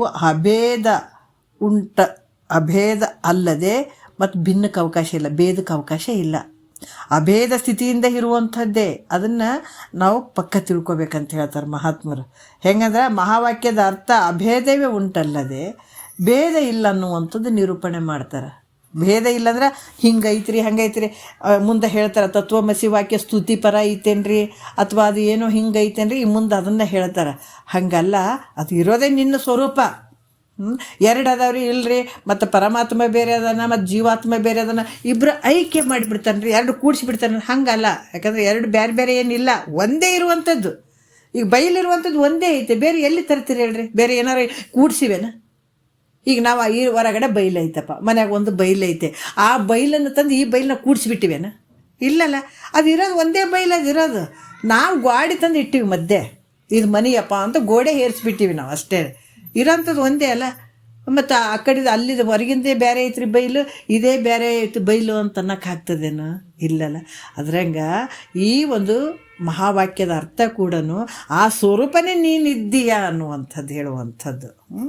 ಅದಕ್ಕೆ ಇಲ್ಲಿ ಏನು ಹೇಳ್ತಾರ ಅಂತಂದರೆ, ಇವಾಗ 20ನೇ ಒಂದು ಸೂತ್ರದಲ್ಲಿ ಒಂದು ಚೂರು ನೋಡೋಣ. ತತ್ವಮಸೀತಿ ವಾಕ್ಯದಳು ಬೇರೊಂದು ಭೇದತ್ವ ಮಿಲ್ಲೆಂದು ನಂಬಲೇ ನೀರೇ. ಭೇದಕ್ಕೆ ಅವಕಾಶನೇ ಇಲ್ಲ ನೋಡ್ರಿ, ಎಷ್ಟು ಅದ್ಭುತವಾಗಿ ಹೇಳ್ತಾರೆ. ಇಲ್ಲಿ ಭೇದ ಏನಾರ ಐತೇನು ತತ್ವಮಸಿ ಒಳಗೆ? ಈ 4 ಏನು ವೇದಗಳಲ್ಲಿ ಹೇಳಿದಾರಲ್ಲ, ಅಹಂ ಬ್ರಹ್ಮಾಸ್ಮಿ ಆಗಿರ್ಬೋದು, ಅಹಂ ಬ್ರಹ್ಮಾಸ್ಮಿ, ಪ್ರಜ್ಞಾನಂ ಬ್ರಹ್ಮ, ತತ್ವಮಸಿ ವಾಕ್ಯ, ಐಮಾತ್ಮ ಬ್ರಹ್ಮ, ಇವೆಲ್ಲ ಏನದಾವಂದ್ರೆ ಇದನ್ನೇ ಬೋಧನೆ ಮಾಡ್ತಾವ. ನೀನೇ ಆ ಪರಮಾತ್ಮನ ಸ್ವರೂಪನೇ ನೀನಿದೆ. ಇದೆಲ್ಲ ನಿನಗೆ ಯಾಕೆ ತೋರಿತಂದ್ರೆ ಹಿಂದೆ ಹೇಳಿದ್ರು, ಯಾಕಂದ್ರೆ ಉಪಾಧಿ ಮೂಲಕ ತೋರಿದವ. ಈಶ್ವರ ಅಂತ ತೋರಿತು, ಜೀವಾತ್ಮ ಅಂತ ತೋರಕತ್ತದ, ಇರುವಂಥದ್ದು ನೀನೇ. ಆ ಪರಬ್ರಹ್ಮನ ಒಂದು ಪ್ರತಿಬಿಂಬ ಹಿಂಗೆ ತೋರಿದದಕ್ಕೆ ಹಿಂಗೆ ಅನಿಸ್ತಂಗಾಯ್ತು, ಜಗತ್ತು ಅನಿಸ್ತಂಗಾಯ್ತು, ಹಿಂಗೆ ಅನಿಸ್ದಾಗ ಇದು ಜೀವಾತ್ಮ ಅನಿಸ್ತಂಗಾಯ್ತು. ಇದನ್ನು ತೆಗಿಯೋದು ಪ್ರತಿಬಿಂಬಿತ ಅದಾವ. ಪ್ರತಿಬಿಂಬ ಯಾವತ್ತು ಕನ್ನಡಕ್ಕೆ ನೋಡ್ಕೊಂಡಿವಿ, ಕನ್ನಡಕ್ಕೆ ನೋಡ್ಕೊಂಡಂಥ ರೂಪ ಸತ್ಯ ಐತೇನ? ಸುಳ್ಳೇ ಅದದ. ನೀ ಬಿಂಬ ಸ್ವರೂಪ ಆಗಿರುವಂಥ ಬೇರೆನೇ ಇದೆ. ಕನ್ನಡಿಯಲ್ಲಿ ಪ್ರತಿಬಿಂಬಿಸಿದಾವ. ಪ್ರತಿಬಿಂಬಿಸಿದಾಗ ಈ ಕನ್ನಡಿಗೆ ಭಾಳಷ್ಟು ಹತ್ತಿದಾವೆ, ಯಾಕಂದ್ರೆ ಅಲ್ಲಿ ಪ್ರತಿಬಿಂಬಿತ ಆಗ್ಯದ. ಅದರ ಪ್ರತಿಬಿಂಬಿತವಾದಂಥ ನಮ್ಮ ಮುಖ ಅದೆಲ್ಲ ಸತ್ಯ ಇರ್ತದೆ ಅನ್ನೋದ್ರೆ ಇಲ್ಲ. ಅದ್ರಾಗ ಇಲ್ಲಿ ಕೂಡ ಈ ಮಾಯ ಅನ್ನುವಂಥ ಉಪಾಧಿ ಮತ್ತು ಅವಿದ್ಯೆ ಅನ್ನುವಂಥ ಉಪಾಧಿ ತೆಗೆದಾಗ ಇರುವಂಥ ಪರಬ್ರಹ್ಮ ಸ್ವರೂಪ ನೀನೇ ಇದ್ದೀಯ. ಅದಕ್ಕೆ ಇಲ್ಲಿ ಏನು ಹೇಳ್ತಾರಂದ್ರೆ, ಈ ವಾಕ್ಯದೊಳು ಬೇರೊಂದು ಭೇದತ್ವಕ್ಕೆ ಅವಕಾಶನೇ ಇಲ್ಲ. ಭೇದಕ್ಕೆ ಅವಕಾಶನೇ ಇಲ್ಲ. ಅದಕ್ಕೆ ನೀರೇ ಸ್ತ್ರೀಯಳೆ, ಈ ತತ್ವಮಸಿಯ ವಾಕ್ಯದಲ್ಲಿ ಮತ್ತೊಂದು ಭಿನ್ನವಾದ ಬೇರೆಕ್ಕೆ ಅವಕಾಶ ಇಲ್ಲ. ಇದು ನಂಬು, ವಿಶ್ವಾಸದಿಂದ ನಂಬು ಅಂತ ಹೇಳ್ತಾರೆ. ನೋಡ್ರಿ, ಯಾಕಂದರೆ ಎಂಥ ಒಂದು ಅದ್ಭುತ ರೀ. ಅದಕ್ಕೆ ಇದು ಅದ್ವೈತವಾಗಿರುವಂಥ ಒಂದೇ, ನಿನ್ನ ಬಿಟ್ಟರೆ ಅನ್ನೇ ಇಲ್ಲೇ ಇಲ್ಲ. ಬಂಗಾರದಾಗ ಜಗತ್ತಿನೊಳಗೆ ಬಂಗಾರ ಅನ್ನುವಂಥದ್ದು ಒಂದೇ ಇರೋದು. ಎಷ್ಟು ಮಂದಿರ ಹಾಕ್ಕೊಳ್ಳಿ, ಏನು ಹೇಳ್ತೀವಿ ಅದಕ್ಕೆ? ಬಂಗಾರೇ ಅಂತೀವಿ. ಬೇರೆ ಐತೆ, ನೀನು ಬಂಗಾರಗಳು ಬೇರೆ ಬೇರೆ ಆದವ್ರಿ ಅಂತ ಹೇಳೋಕ್ಕಾಗ್ತದೆ. ಬಂಗಾರೇ ಅಂತೀವಿ ಅವಕ್ಕೆ. ನಾಮರೂಪದಿಂದ ಭಿನ್ನ ಭಿನ್ನ ಆಗಿರೋ ಬಂಗಾರೇ ಇರುವಂಥದ್ದು. ಅದ್ರಂಗೆ ಇಲ್ಲಿ ಕೂಡ ಸ್ವರೂಪ ಇರುವಂಥದ್ದು. ನಿನ್ನ ಸ್ವರೂಪದಾಗ ಬಂಗಾರದ ನಾಮರೂಪಗಳು ಭಾಳ ತೋರಕತ್ತೇವ. ಅದ್ರಾಗ ನಿನ್ನ ಸ್ವರೂಪದಲ್ಲಿ ಈ ಜಗತ್ತು ನಾನಾ ರೀತಿಯಿಂದ ತೋರಕತ್ತೇವೆ ಇವೆಲ್ಲ. ಅದರ ವಿಚಾರ ಮಾಡಿದ್ರೆ ಸತ್ಯನೋ ಮಿಥ್ಯೆ ಅದಾವ. ಅದಕ್ಕೆ ಇಲ್ಲಿ ಕೂಡ ಹೇಳ್ತಾರ, ನೀನು ಬ್ರಹ್ಮನೇ ಇದ್ದೀಯಂತ ವಾಕ್ಯ ಇಲ್ಲಿ ಜೀವ ಈಶ್ವರ ಅಭೇದ ಅರ್ಥವನ್ನೇ ಪ್ರತಿಪಾದಿಸ್ತದ. ನೋಡ್ರಿ, ಈ ವಾಕ್ಯಗಳು ಏನು 4 ವೇದದಲ್ಲಿ ಹೇಳಿದಾರಲ್ಲ ಮಹಾವಾಕ್ಯಗಳು, ಅದು ಕೂಡ ನೀನೇ ಪರಬ್ರಹ್ಮ ಸ್ವರೂಪ ಇದ್ದಿ ಅಂತಲೇ ಬೋಧಿಸ್ತವ. ಅದಕ್ಕೆ ಜೀವ ಈಶ್ವರ ಅಭೇದ ಸ್ಥಿತಿಯನ್ನೇ ಬೋಧಿಸುವಂಥವೆಲ್ಲನೂ. ಜೀವ ಬೇರೆ ಅದನ್ರಿ, ಪರಮಾತ್ಮ ಬೇರೆ ಅದನ್ರಿ, ಮತ್ತೆ ಅದು ಆ ಥರ ಬೋಧನೆ ಮಾಡಂಗಿಲ್ಲಿದು. ಮಹಾವಾಕ್ಯಗಳು ಈ ಥರ ಬೋಧನೆ ಮಾಡಂಗಿಲ್ಲ. ನೀನೇ ಪರಬ್ರಹ್ಮ ಸ್ವರೂಪ ಇದ್ದಿ ಅಂತಲೇ ಹೇಳ್ತಾರೆ. ಅದಕ್ಕೆ ನಾವು ಇಲ್ಲಿಗೆ ಮುಟ್ಟಬೇಕಾಗ್ಯದ. ಅದಕ್ಕೆ ವೇದದಲ್ಲಿ ಏನು ಹೇಳಿದಾರ, ಕರ್ಮ ಉಪಾಸನೆ ಇವೆಲ್ಲ ಹೇಳುವಂಥ ಉದ್ದೇಶ ಏನು? ಪರಮಾತ್ಮನ ಉದ್ದೇಶ ಏನು? ಭಗವಂತನ ಉದ್ದೇಶ ಏನು? ಮಹಾತ್ಮರ ಉದ್ದೇಶ ಏನು? ಹೇಗಾದರೂ ಮಾಡಿ ಮತ್ತೆ ಇಲ್ಲಿಗೆ ರೀಚ್ ಆಗಬೇಕು ಮನುಷ್ಯ. ಎಲ್ಲಿಗೆ? ಮೇಲ್ಮಟ್ಟಕ್ಕೆ ಹೋಗ್ಬೇಕು ನೋಡ್ರಿ. ಮೇಲ್ಮಟ್ಟಕ್ಕೆ ಆ ಪರಬ್ರಹ್ಮ ಸ್ವರೂಪ ನಾನೇ ಇದ್ದೀನಿ ಅನ್ನುವಂಥದ್ದಕ್ಕೆ ಇಷ್ಟೆಲ್ಲ ಬರಬೇಕಾಯ್ತು ನೋಡ್ರಿ. ಇಷ್ಟೆಲ್ಲ ಕರ್ಮ ಉಪಾಸನೆ ಯಾಕಂತಂದರೆ ಈ ಒಳಗಡೆ ಇರುವಂಥ ಈ ಕಲ್ಮಶಗಳಿಂದ ಕೂಡಿದಂಥ ಕಡೆ ಇದು ಅಷ್ಟು ಬೇಗ ಈ ತತ್ವಮಸಿಮಕ್ಕೆ ಅಷ್ಟು ಬೇಗ ಒಳಿಯಂಗಿಲ್ಲ, ಅಷ್ಟು ಬೇಗ ಅನುಭವ ಜ್ಞಾನ ಆಗೋಕ್ಕಾಗಂಗಿಲ್ಲ ಇದು. ಅದಕ್ಕೆ ಅಲ್ಲಿ ಹಂತವಾಗಿ ಬರಬೇಕಾದಂಥದ್ದು ಉಪಾಸನೆ ಮತ್ತು ಇದು ಕರ್ಮ ಉಪಾಸನೆ ಇದೆಲ್ಲ ಮಾಡ್ತಾ ಮಾಡ್ತಾ ಮಾಡ್ತಾ ಬಂದು ಕೊನೆಗೆ ನೋಡ್ರಿ ಏನು ಹೇಳಿದಾರ ವೇದಗಳಲ್ಲಿ ಒಂದು ನಿಗಮ ಭಾಗದಲ್ಲಿ ಮಹಾವಾಕ್ಯಗಳನ್ನು ಇಟ್ಟಿದ್ದಾರೆ. ನೀನೇ ಪರಬ್ರಹ್ಮ ಸ್ವರೂಪ ಇದೆಯಾ ಅಂದ್ರೆ ತತ್ವಂ ಅಸಿ ಅಹಂ ಬ್ರಹ್ಮಾಸ್ಮಿ. ಇಲ್ಲಿಗೆ ರೀಚ್ ಆಗಬೇಕಾಗ್ತದೆ. ಅಲ್ಲಿಗೆ ಸ್ಟಾಪ್, ಮುಗೀತು. ಆ ಕಡೆನೂ ಏನಿಲ್ಲ, ಯಾವ ಕಡೆನೂ ಏನಿಲ್ಲ. ಅಲ್ಲಿಗೆ ಬಂದಾಗ ಮುಗೀತು ನೋಡ್ರಿ. ಮಾನವ ಜನ್ಮದ ಶ್ರೇಷ್ಠತೆ ಎಲ್ಲಿಗೆ? ಇಲ್ಲಿಗೆ ಬರಬೇಕು. ಅಭೇದ ರೂಪಕ್ಕೆ ಬರುವಂಥದ್ದು ಈಶ್ವರರ ಅಭೇದ ಅರ್ಥವನ್ನೇ ಪ್ರತಿಪಾದಿಸುವಂಥದ್ದು ಹೊರತು ಇಲ್ಲಿ ಭೇದ ರೂಪ ಅರ್ಥವನ್ನು ಪ್ರತಿಪಾದಿಸುವಂಥದ್ದಲ್ಲ. ಅದು ಬೇರೆ ಇದು ಬೇರೆ ಅನ್ನುವಂಥ ಭೇದ ರೂಪವನ್ನು ಪ್ರತಿಪಾದಿಸುವಂಥದ್ದಲ್ಲ. ಭೇದವತ್ವ ರೂಪ ಅರ್ಥವನ್ನು ಇಲ್ಲಿ, ಯಾಕಂದರೆ ಭೇದಕ್ಕೆ ಯಾರಾದರೂ ಇದು ಹೆಂಗದಂತಂದ್ರೆ ನಾವು ಭಾಳಷ್ಟು ಜನ್ಮದ ಒಂದು ಪುಣ್ಯದ ಫಲದಿಂದ ಈ ವಾಕ್ಯಗಳು ನಮ್ಗೆ ಎಷ್ಟು ತಿಳಿತಾವ ಬಿಡ್ತಾವ ಹಂಗೆ ಅಂದ್ಕೊಳ್ಬೇಡ್ರಿ. ನಾವು ಯಾವಾಗ ಪ್ರಯತ್ನ ಪಟ್ಟಿದ್ದನ್ನು ಪದೇ ಪದೇ ಸ್ವಲ್ಪ ಕೇಳ್ತಾ ಹೋದಾಗ ಇದು ಏನಾಗ್ತದೆ ಅನುಭವಕ್ಕೆ ಬರ್ತದೆ, ಇಲ್ಲ ಅಂತ ಇಲ್ಲ. ಬಟ್ ಇವು ಕಿವಿಯಾಗಿ ಬೀಳೋದೇ ಭಾಳ ಪುಣ್ಯದ ಜನ್ಮ. ಎಷ್ಟು ತಿಳಿತದೆ ಬಿಡ್ತದೆ ಗೊತ್ತಿಲ್ಲ, ಆದ್ರೆ ತಿಳಿತದೆ. ಯಾಕಂದರೆ ಈ ದಾರಿಗೆ ಹೋಗ್ತಾ ಇದ್ದೀವಿ ಅಂದ್ರೆ ಖಂಡಿತ ತಿಳಿತದೆ, ಇಲ್ಲ ಅಂತಿಲ್ಲ. ಆದ್ರೆ ಇಲ್ಲಿ ಕೂಡ ಹೇಳ್ತಾರ, ಈಗೆಲ್ಲ ನಾವು ಬಂದು ಇಷ್ಟೆಲ್ಲ ಕಷ್ಟ ಅಂತ ಕೂತ್ಕೊಂಡೋದಕ್ಕೆ ಯಾವುದಕ್ಕೆ ಅಂದ್ರೆ ಭೇದ ಬುದ್ಧಿಗೆ ಕಷ್ಟ ಆಗಿರುವಂಥದ್ದು. ದುಃಖ ಬಂದಿರುವಂಥದ್ದು ಯಾತಕ್ಕೆ? ಭೇದ ಬುದ್ಧಿಗೆ ಇರುವಂಥದ್ದು. ಅದು ಬೇರೆ, ನಾನು ಬೇರೆ, ಶಿವ ಬೇರೆ, ಜೀವ ಬೇರೆ, ಅದು ಪೂಜೆ ಮಾಡಿಸ್ಕೊಳ್ಳೋದು, ನಾನು ಪೂಜೆ ಮಾಡಿಸ್, ಇದೇ ಒಂದು ಭ್ರಾಂತಿ ಒಳಗೆ ಕೂತ್ಕೊಂಡು ಇದು ಪುನರಪಿ ಜನನ, ಬರೀ ಹುಟ್ಟುವಂಥದ್ದು, ಸಾಯುವಂಥದ್ದು, ಹುಟ್ಟುವಂಥದ್ದು, ಇಂಥದ್ರಲ್ಲಿ ಬಿದ್ದಿರುವಂಥದ್ದು ಇದು. ಯಾತಕ್ಕೆ ಅಂದ್ರೆ ಭೇದ ಬುದ್ಧಿ ಇದ್ದಾಗ ದುಃಖ ಇರ್ತದ, ಭಯ ಇರ್ತದ. ಅದಕ್ಕೆ ಹೇಳ್ತಾರೆ, ಎಷ್ಟು ಚಂದ ಹೇಳ್ತಾರೆ ನೋಡ್ರಿ, ಇದನ್ನು ಬಿಡಿಸ್ತಾನೆ ನೋಡ್ರಿ. ಅದಕ್ಕೆ ಇಂದಿನ ಒಂದು ವಿಚಾರದಲ್ಲಿ ಕೂಡ ಹೇಳಿದ್ರು ಅವರು, ಭಾಳಷ್ಟು ವಿಚಾರಗಳನ್ನು ಅವ್ರು ಹೇಳ್ತಾ ಇದ್ದಾರೆ. ಅಭೇದಕ್ಕೆ ಯಾಕಂದ್ರೆ ಸರ್ವವೆಲ್ಲವನ್ನು ಚಿದಾತ್ಮ ಭಾವನೆಗಂಡು ಸರ್ವ ಸಮತ್ವದಿಂದಿರೇ ಭಕ್ತಿ ಅಂತ ಹೇಳಿದ್ರೆ, ಭಕ್ತಿಯಲ್ಲಿ ಕೂಡ ನೋಡ್ರಿ ಇದು ಎಂಥ ಭಕ್ತಿ ರೀ ಇದು. ಜ್ಞಾನ ಆದಮೇಲೆ ಇರುವಂಥ ಭಕ್ತಿ ಅಂತ ನೋಡ್ರಿ, ಎಲ್ಲ ಕಡೆ ಕಾಣುವಂಥದ್ದು ನನ್ನ ಸ್ವರೂಪ ಅಂತ ನೋಡುವಂಥದ್ದು. ಅದಕ್ಕೆ ಭಿನ್ನಕ್ಕೆ ಅವಕಾಶನೇ ಇಲ್ಲ, ಭೇದಕ್ಕೆ ಅವಕಾಶನೇ ಇಲ್ಲ. ಭೇದ ಇದ್ದದಕ್ಕಾಗಿ ಇಷ್ಟೆಲ್ಲ ಜನ್ಮಗಳು ಬಂದದ್ದು ನಿನಗೆ. ಮತ್ತು ಈಗ ಅದನ್ನು ಭೇದನೇ ಬೋಧಿಸ್ತೀನಿ ಅಂದ್ರೆ ಏನು ಹೇಳ್ತಾರೆ? ಹಾಂ, ಭೇದ ಅದು ದೇವ್ರು ಬೇರೆ, ನೀನು ಬೇರೆ ಇದೆ, ಈಶ್ವರ ಬೇರೆ, ನೀನು ಅದು ಪೂಜೆ ಮಾಡಿಸ್ಕೊಳ್ಳೋದು, ನೀನು ಪೂಜೆ ಮಾಡೋ ಅಂತ ಹೇಳ್ಕೊಂಡು ಕುಂತ ಅಂಥವೆಲ್ಲ ಮತವಾದಿಗಳು ಕೂಡ್ತಾರೆ. ಅಂಥ ಗುರುಗಳು ಇರ್ತಾರಲ್ಲ, ಅಂಥವ್ರ ಮಾತು ನಂಬಂಗಿಲ್ಲ. ಯಾಕಂದ್ರೆ ಈ ವಿಚಾರ ಕಿವಿಗೆ ಬಿದ್ದಾವಲ್ಲ ಗುರುವಾಕ್ಯಗಳು, ಮಹಾವಾಕ್ಯ ಯಾವಾಗ ನಿನಗೆ ಕಿವಿಗೆ ಬಿತ್ತು ಅಂತಂದ್ರೆ ಉಳಿದಂಥ ವಾಕ್ಯಗಳು ಏನದಾವ ಭೇದದ ಪರವಾಗಿ ಹೇಳುವಂಥ ವಾಕ್ಯಗಳನ್ನು ನೀನು ನಂಬಬೇಡ ಮೈತ್ರ ನೋಡ್ರಿ. ಯಾಕಂತಂದ್ರೆ ಇಲ್ಲಿ ಹೇಳುವಂಥದ್ದು ಏನಂತಂದ್ರೆ ಜೀವ ಈಶ್ವರರ ಅಭೇದ ಅರ್ಥವನ್ನೇ ನಾವು ತಿಳಿದುಕೊಳ್ಳುವಂಥದ್ದು. ಒಬ್ಬ ಸದ್ಗುರು ಅದನ್ನೇ ಹೇಳುವಂಥದ್ದು. ಅದಕ್ಕೆ ಬಹು ಪುಣ್ಯದಿಂದ ಗುರು ದೇವ ತಾನೇ ಬಂದನೋ, ಹೆದಿರಬೇಡಿರಂದನೋ, ಅಭಯ ನೀಡಿ ಬಿಟ್ಟನೋ. ಯಾವಾಗ ಹೆದರಿಕೆ ಆಗ್ತದೆ ನಮಗೆ ಹೇಳ್ರಿ? ದೇವ್ರು ಬೇರೆ ಅದಪ್ಪ, ನಾನು ಬೇರೆ. ಮತ್ತು ದೇವ್ರು ಇಲ್ಲರಿ, ದೇವ್ರು ಬೇರೆ, ದೇವ್ರಿಲ್ಲ ಅಂತ ಹೇಳಿಲ್ಲ. ದೇವ್ರು ಇದ್ದಾನ, ಆದ್ರೆ ಅದು ನಿನ್ನ ಸ್ವರೂಪನೇ ಆ ದೇವರು, ಬೇರೆ ಭಿನ್ನಕ್ಕೆ ಅವಕಾಶ ಇಲ್ಲ. ಅದಕ್ಕೆ ಮಹಾತ್ಮರು ಹೇಳ್ತಾರೆ, ನಾವು ದೇವರು ಇಲ್ಲ ರೀ, ಮತ್ತು ಮಹಾತ್ಮರು ಎಲ್ಲ ಒಂದೇ ಅಂತ ಹೇಳಿಬಿಟ್ಟಾರ, ಮತ್ತು ಇಲ್ಲ ಹಂಗೆ ಮಾಡೋಂಗಿಲ್ಲ. ಬಟ್ ನೀನು ಎಲ್ಲೆಲ್ಲಿ ಹೋಗ್ತೀಯ ಅದು ನಿನ್ನ ಸ್ವರೂಪನೇ ಐತಂತ ತಿಳ್ಕೊ. ಏನೇ ಮಾಡು ಅದು ನಿನ್ನ ಸ್ವರೂಪ, ಅದು ನಿನ್ನ ಬಿಟ್ಟರೆ ಬೇರೆ ಏನಿಲ್ಲ ಅಂತ ಅನ್ನುವಂಥ ಭಾವ. ಅದಕ್ಕೆ ಇಲ್ಲಿ ಕೂಡ ಏನು ಹೇಳ್ತಾರ, ಭಯ ಎಲ್ಲಿ ಇರ್ತದೆ ಅಂದರೆ ಭೇದ ಬುದ್ಧಿ ಇದ್ದಲ್ಲಿ ಭಯ ಇರ್ತದೆ, ಭೇದ ಬುದ್ಧಿಯಲ್ಲಿ ದುಃಖ ಇರ್ತದೆ. ಅದಕ್ಕೆ ಬೋಧ ಹೇಳಿಕೊಟ್ಟ ಭವ ರೋಗ ಕಳೆದು ಬಿಟ್ಟ, ದ್ವೈತ ತೂರಿ ಬಿಟ್ಟ ಅದ್ವೈತ ತಿಳಿಸಿಕೊಟ್ಟ. ಯಾವಾಗ ನಿನಗೆ ಭವ ಆಯಿತು? ನೀ ಯಾವಾಗ ಭವದಲ್ಲಿ ಬಂದು ನಿನ್ನ ಭೇದ ಬುದ್ಧಿಯಿಂದ ನೋಡ್ರಿ, ಯಾವಾಗ ನಿನ್ನಲ್ಲಿ ಅದು ಬೇರೆ, ನಾನು ಬೇರೆ, ಅದು ಅವರು ಬೇರೆ, ಇವರು ಬೇರೆ, ಯಾವಾಗ ನಿನ್ನ ಭೇದತ್ವ ಭಾವ ನಿನ್ನಲ್ಲಿ ತುಂಬಿಕೊಡಿದ್ರೆ ನಿನಗೆ ದುಃಖನೇ ಐತೆ. ನೀನು ನೋಡಿ, ನೀನು ಎಲ್ಲಿ ಕಾಣ್ತಾರೆ. ಅದಕ್ಕೆ ಹೇಳ್ತಾರೆ ಮಹಾತ್ಮರು ಆನಂದಪಟ್ರಿ, ಜಗತ್ತನ್ನು ನೋಡಿ, ಎಲ್ಲನೂ ನೋಡಿ ಆನಂದಪಟ್ಟರು ಅವರು, ಭಾಳಷ್ಟು ಆನಂದಪಟ್ಟರು. ಯಾಕಂದ್ರೆ ತನ್ನ ಸ್ವರೂಪನೇ ಕಾಣಕತ್ತಿಬಿಟ್ಟದಲ್ಲ, ಬೇರೆ ಏನೈತೆ ಹೇಳ್ರಿ? ಆ ಭಾವಕ್ಕೆ ನಿಲ್ಲಬೇಕಾಗ್ತದೆ. ಅದಕ್ಕೆ ಭೇದ ಬುದ್ಧಿ ಹೇಳುವಂಥ ಅರ್ಥ ಏನು, ಅರ್ಥವನ್ನು ಹೇಳುವಂಥವ್ರು ಇರ್ತಾರೆ ನೋಡ್ರಿ. ಭೇದಕ್ಕೆ ಅವಕಾಶ, ಅದು ಬೇರೆ ಐತ್ರಿ, ಇದು ಬೇರೆ ಐತ್ರಿ, ಆ ದೇವ್ರು ಬೇರೆ ಐತಿ, ಈ ದೇವ್ರು ಬೇರೆ ಐತಿ, ಅಲ್ಲಿ ಈಶ್ವರ ಅದನ್ನೇ ನೀನು ಮಾಡುವಂಥವ್ರು, ನೀನು ಮಾಡ್ಕೊತ ಹಂಗೆ ಸತ್ಕೊಂಡು ಹೋಗಂತ ಹೇಳ್ತಾರೆ ಅವರು. ನಿನ್ನ ಜನ್ಮ ಸಾರ್ಥಕ ಮಾಡಂತ ಹೇಳಂಗಿಲ್ಲ ಕೆಲವರು ಎಲ್ಲ ಹೇಳ್ತಾರೆ. ಅದಕ್ಕೆ ಭಾಳಷ್ಟು ಜನ ಮತವಾದಿಗಳು ಕೆಲವ್ರು ಇರ್ತಾರೆ, ಆ ದೇವ್ರು ಬೇರೆ ಅದನ್ನು ಈ ಬೇರೆ, ನೀ ಪೂಜೆ ಮಾಡವ ಅದು ಪೂಜೆ ಮಾಡಿಸ್ಕೊಳ್ಳೋದು. ಇಂಥವೆಲ್ಲ ಭೇದ ಬುದ್ಧಿಯಿಂದ ಕೂಡಿದಂಥವು ನಿನಗೆ ಉಪದೇಶ ಮಾಡ್ತಾರಲ್ಲ ಮೈತ್ರ, ಅವಕ್ಕೆ ಮಾತು ನಂಬಕ್ಕೆ ಹೋಗಬೇಡ. ಏಕವಾಗಿರುವಂಥ ಅದ್ವೈತವಾಗಿರುವಂಥದ್ದು, ಅಭೇದ ಸ್ಥಿತಿಯಲ್ಲಿರುವಂಥದ್ದು, ಒಂದೇ ಇರುವಂಥದ್ದು. ಅದಕ್ಕೆ ಅವ್ರ ಮಾತು ನಂಬಬೇಡ ಅಂತ ಹೇಳ್ತಾರೆ.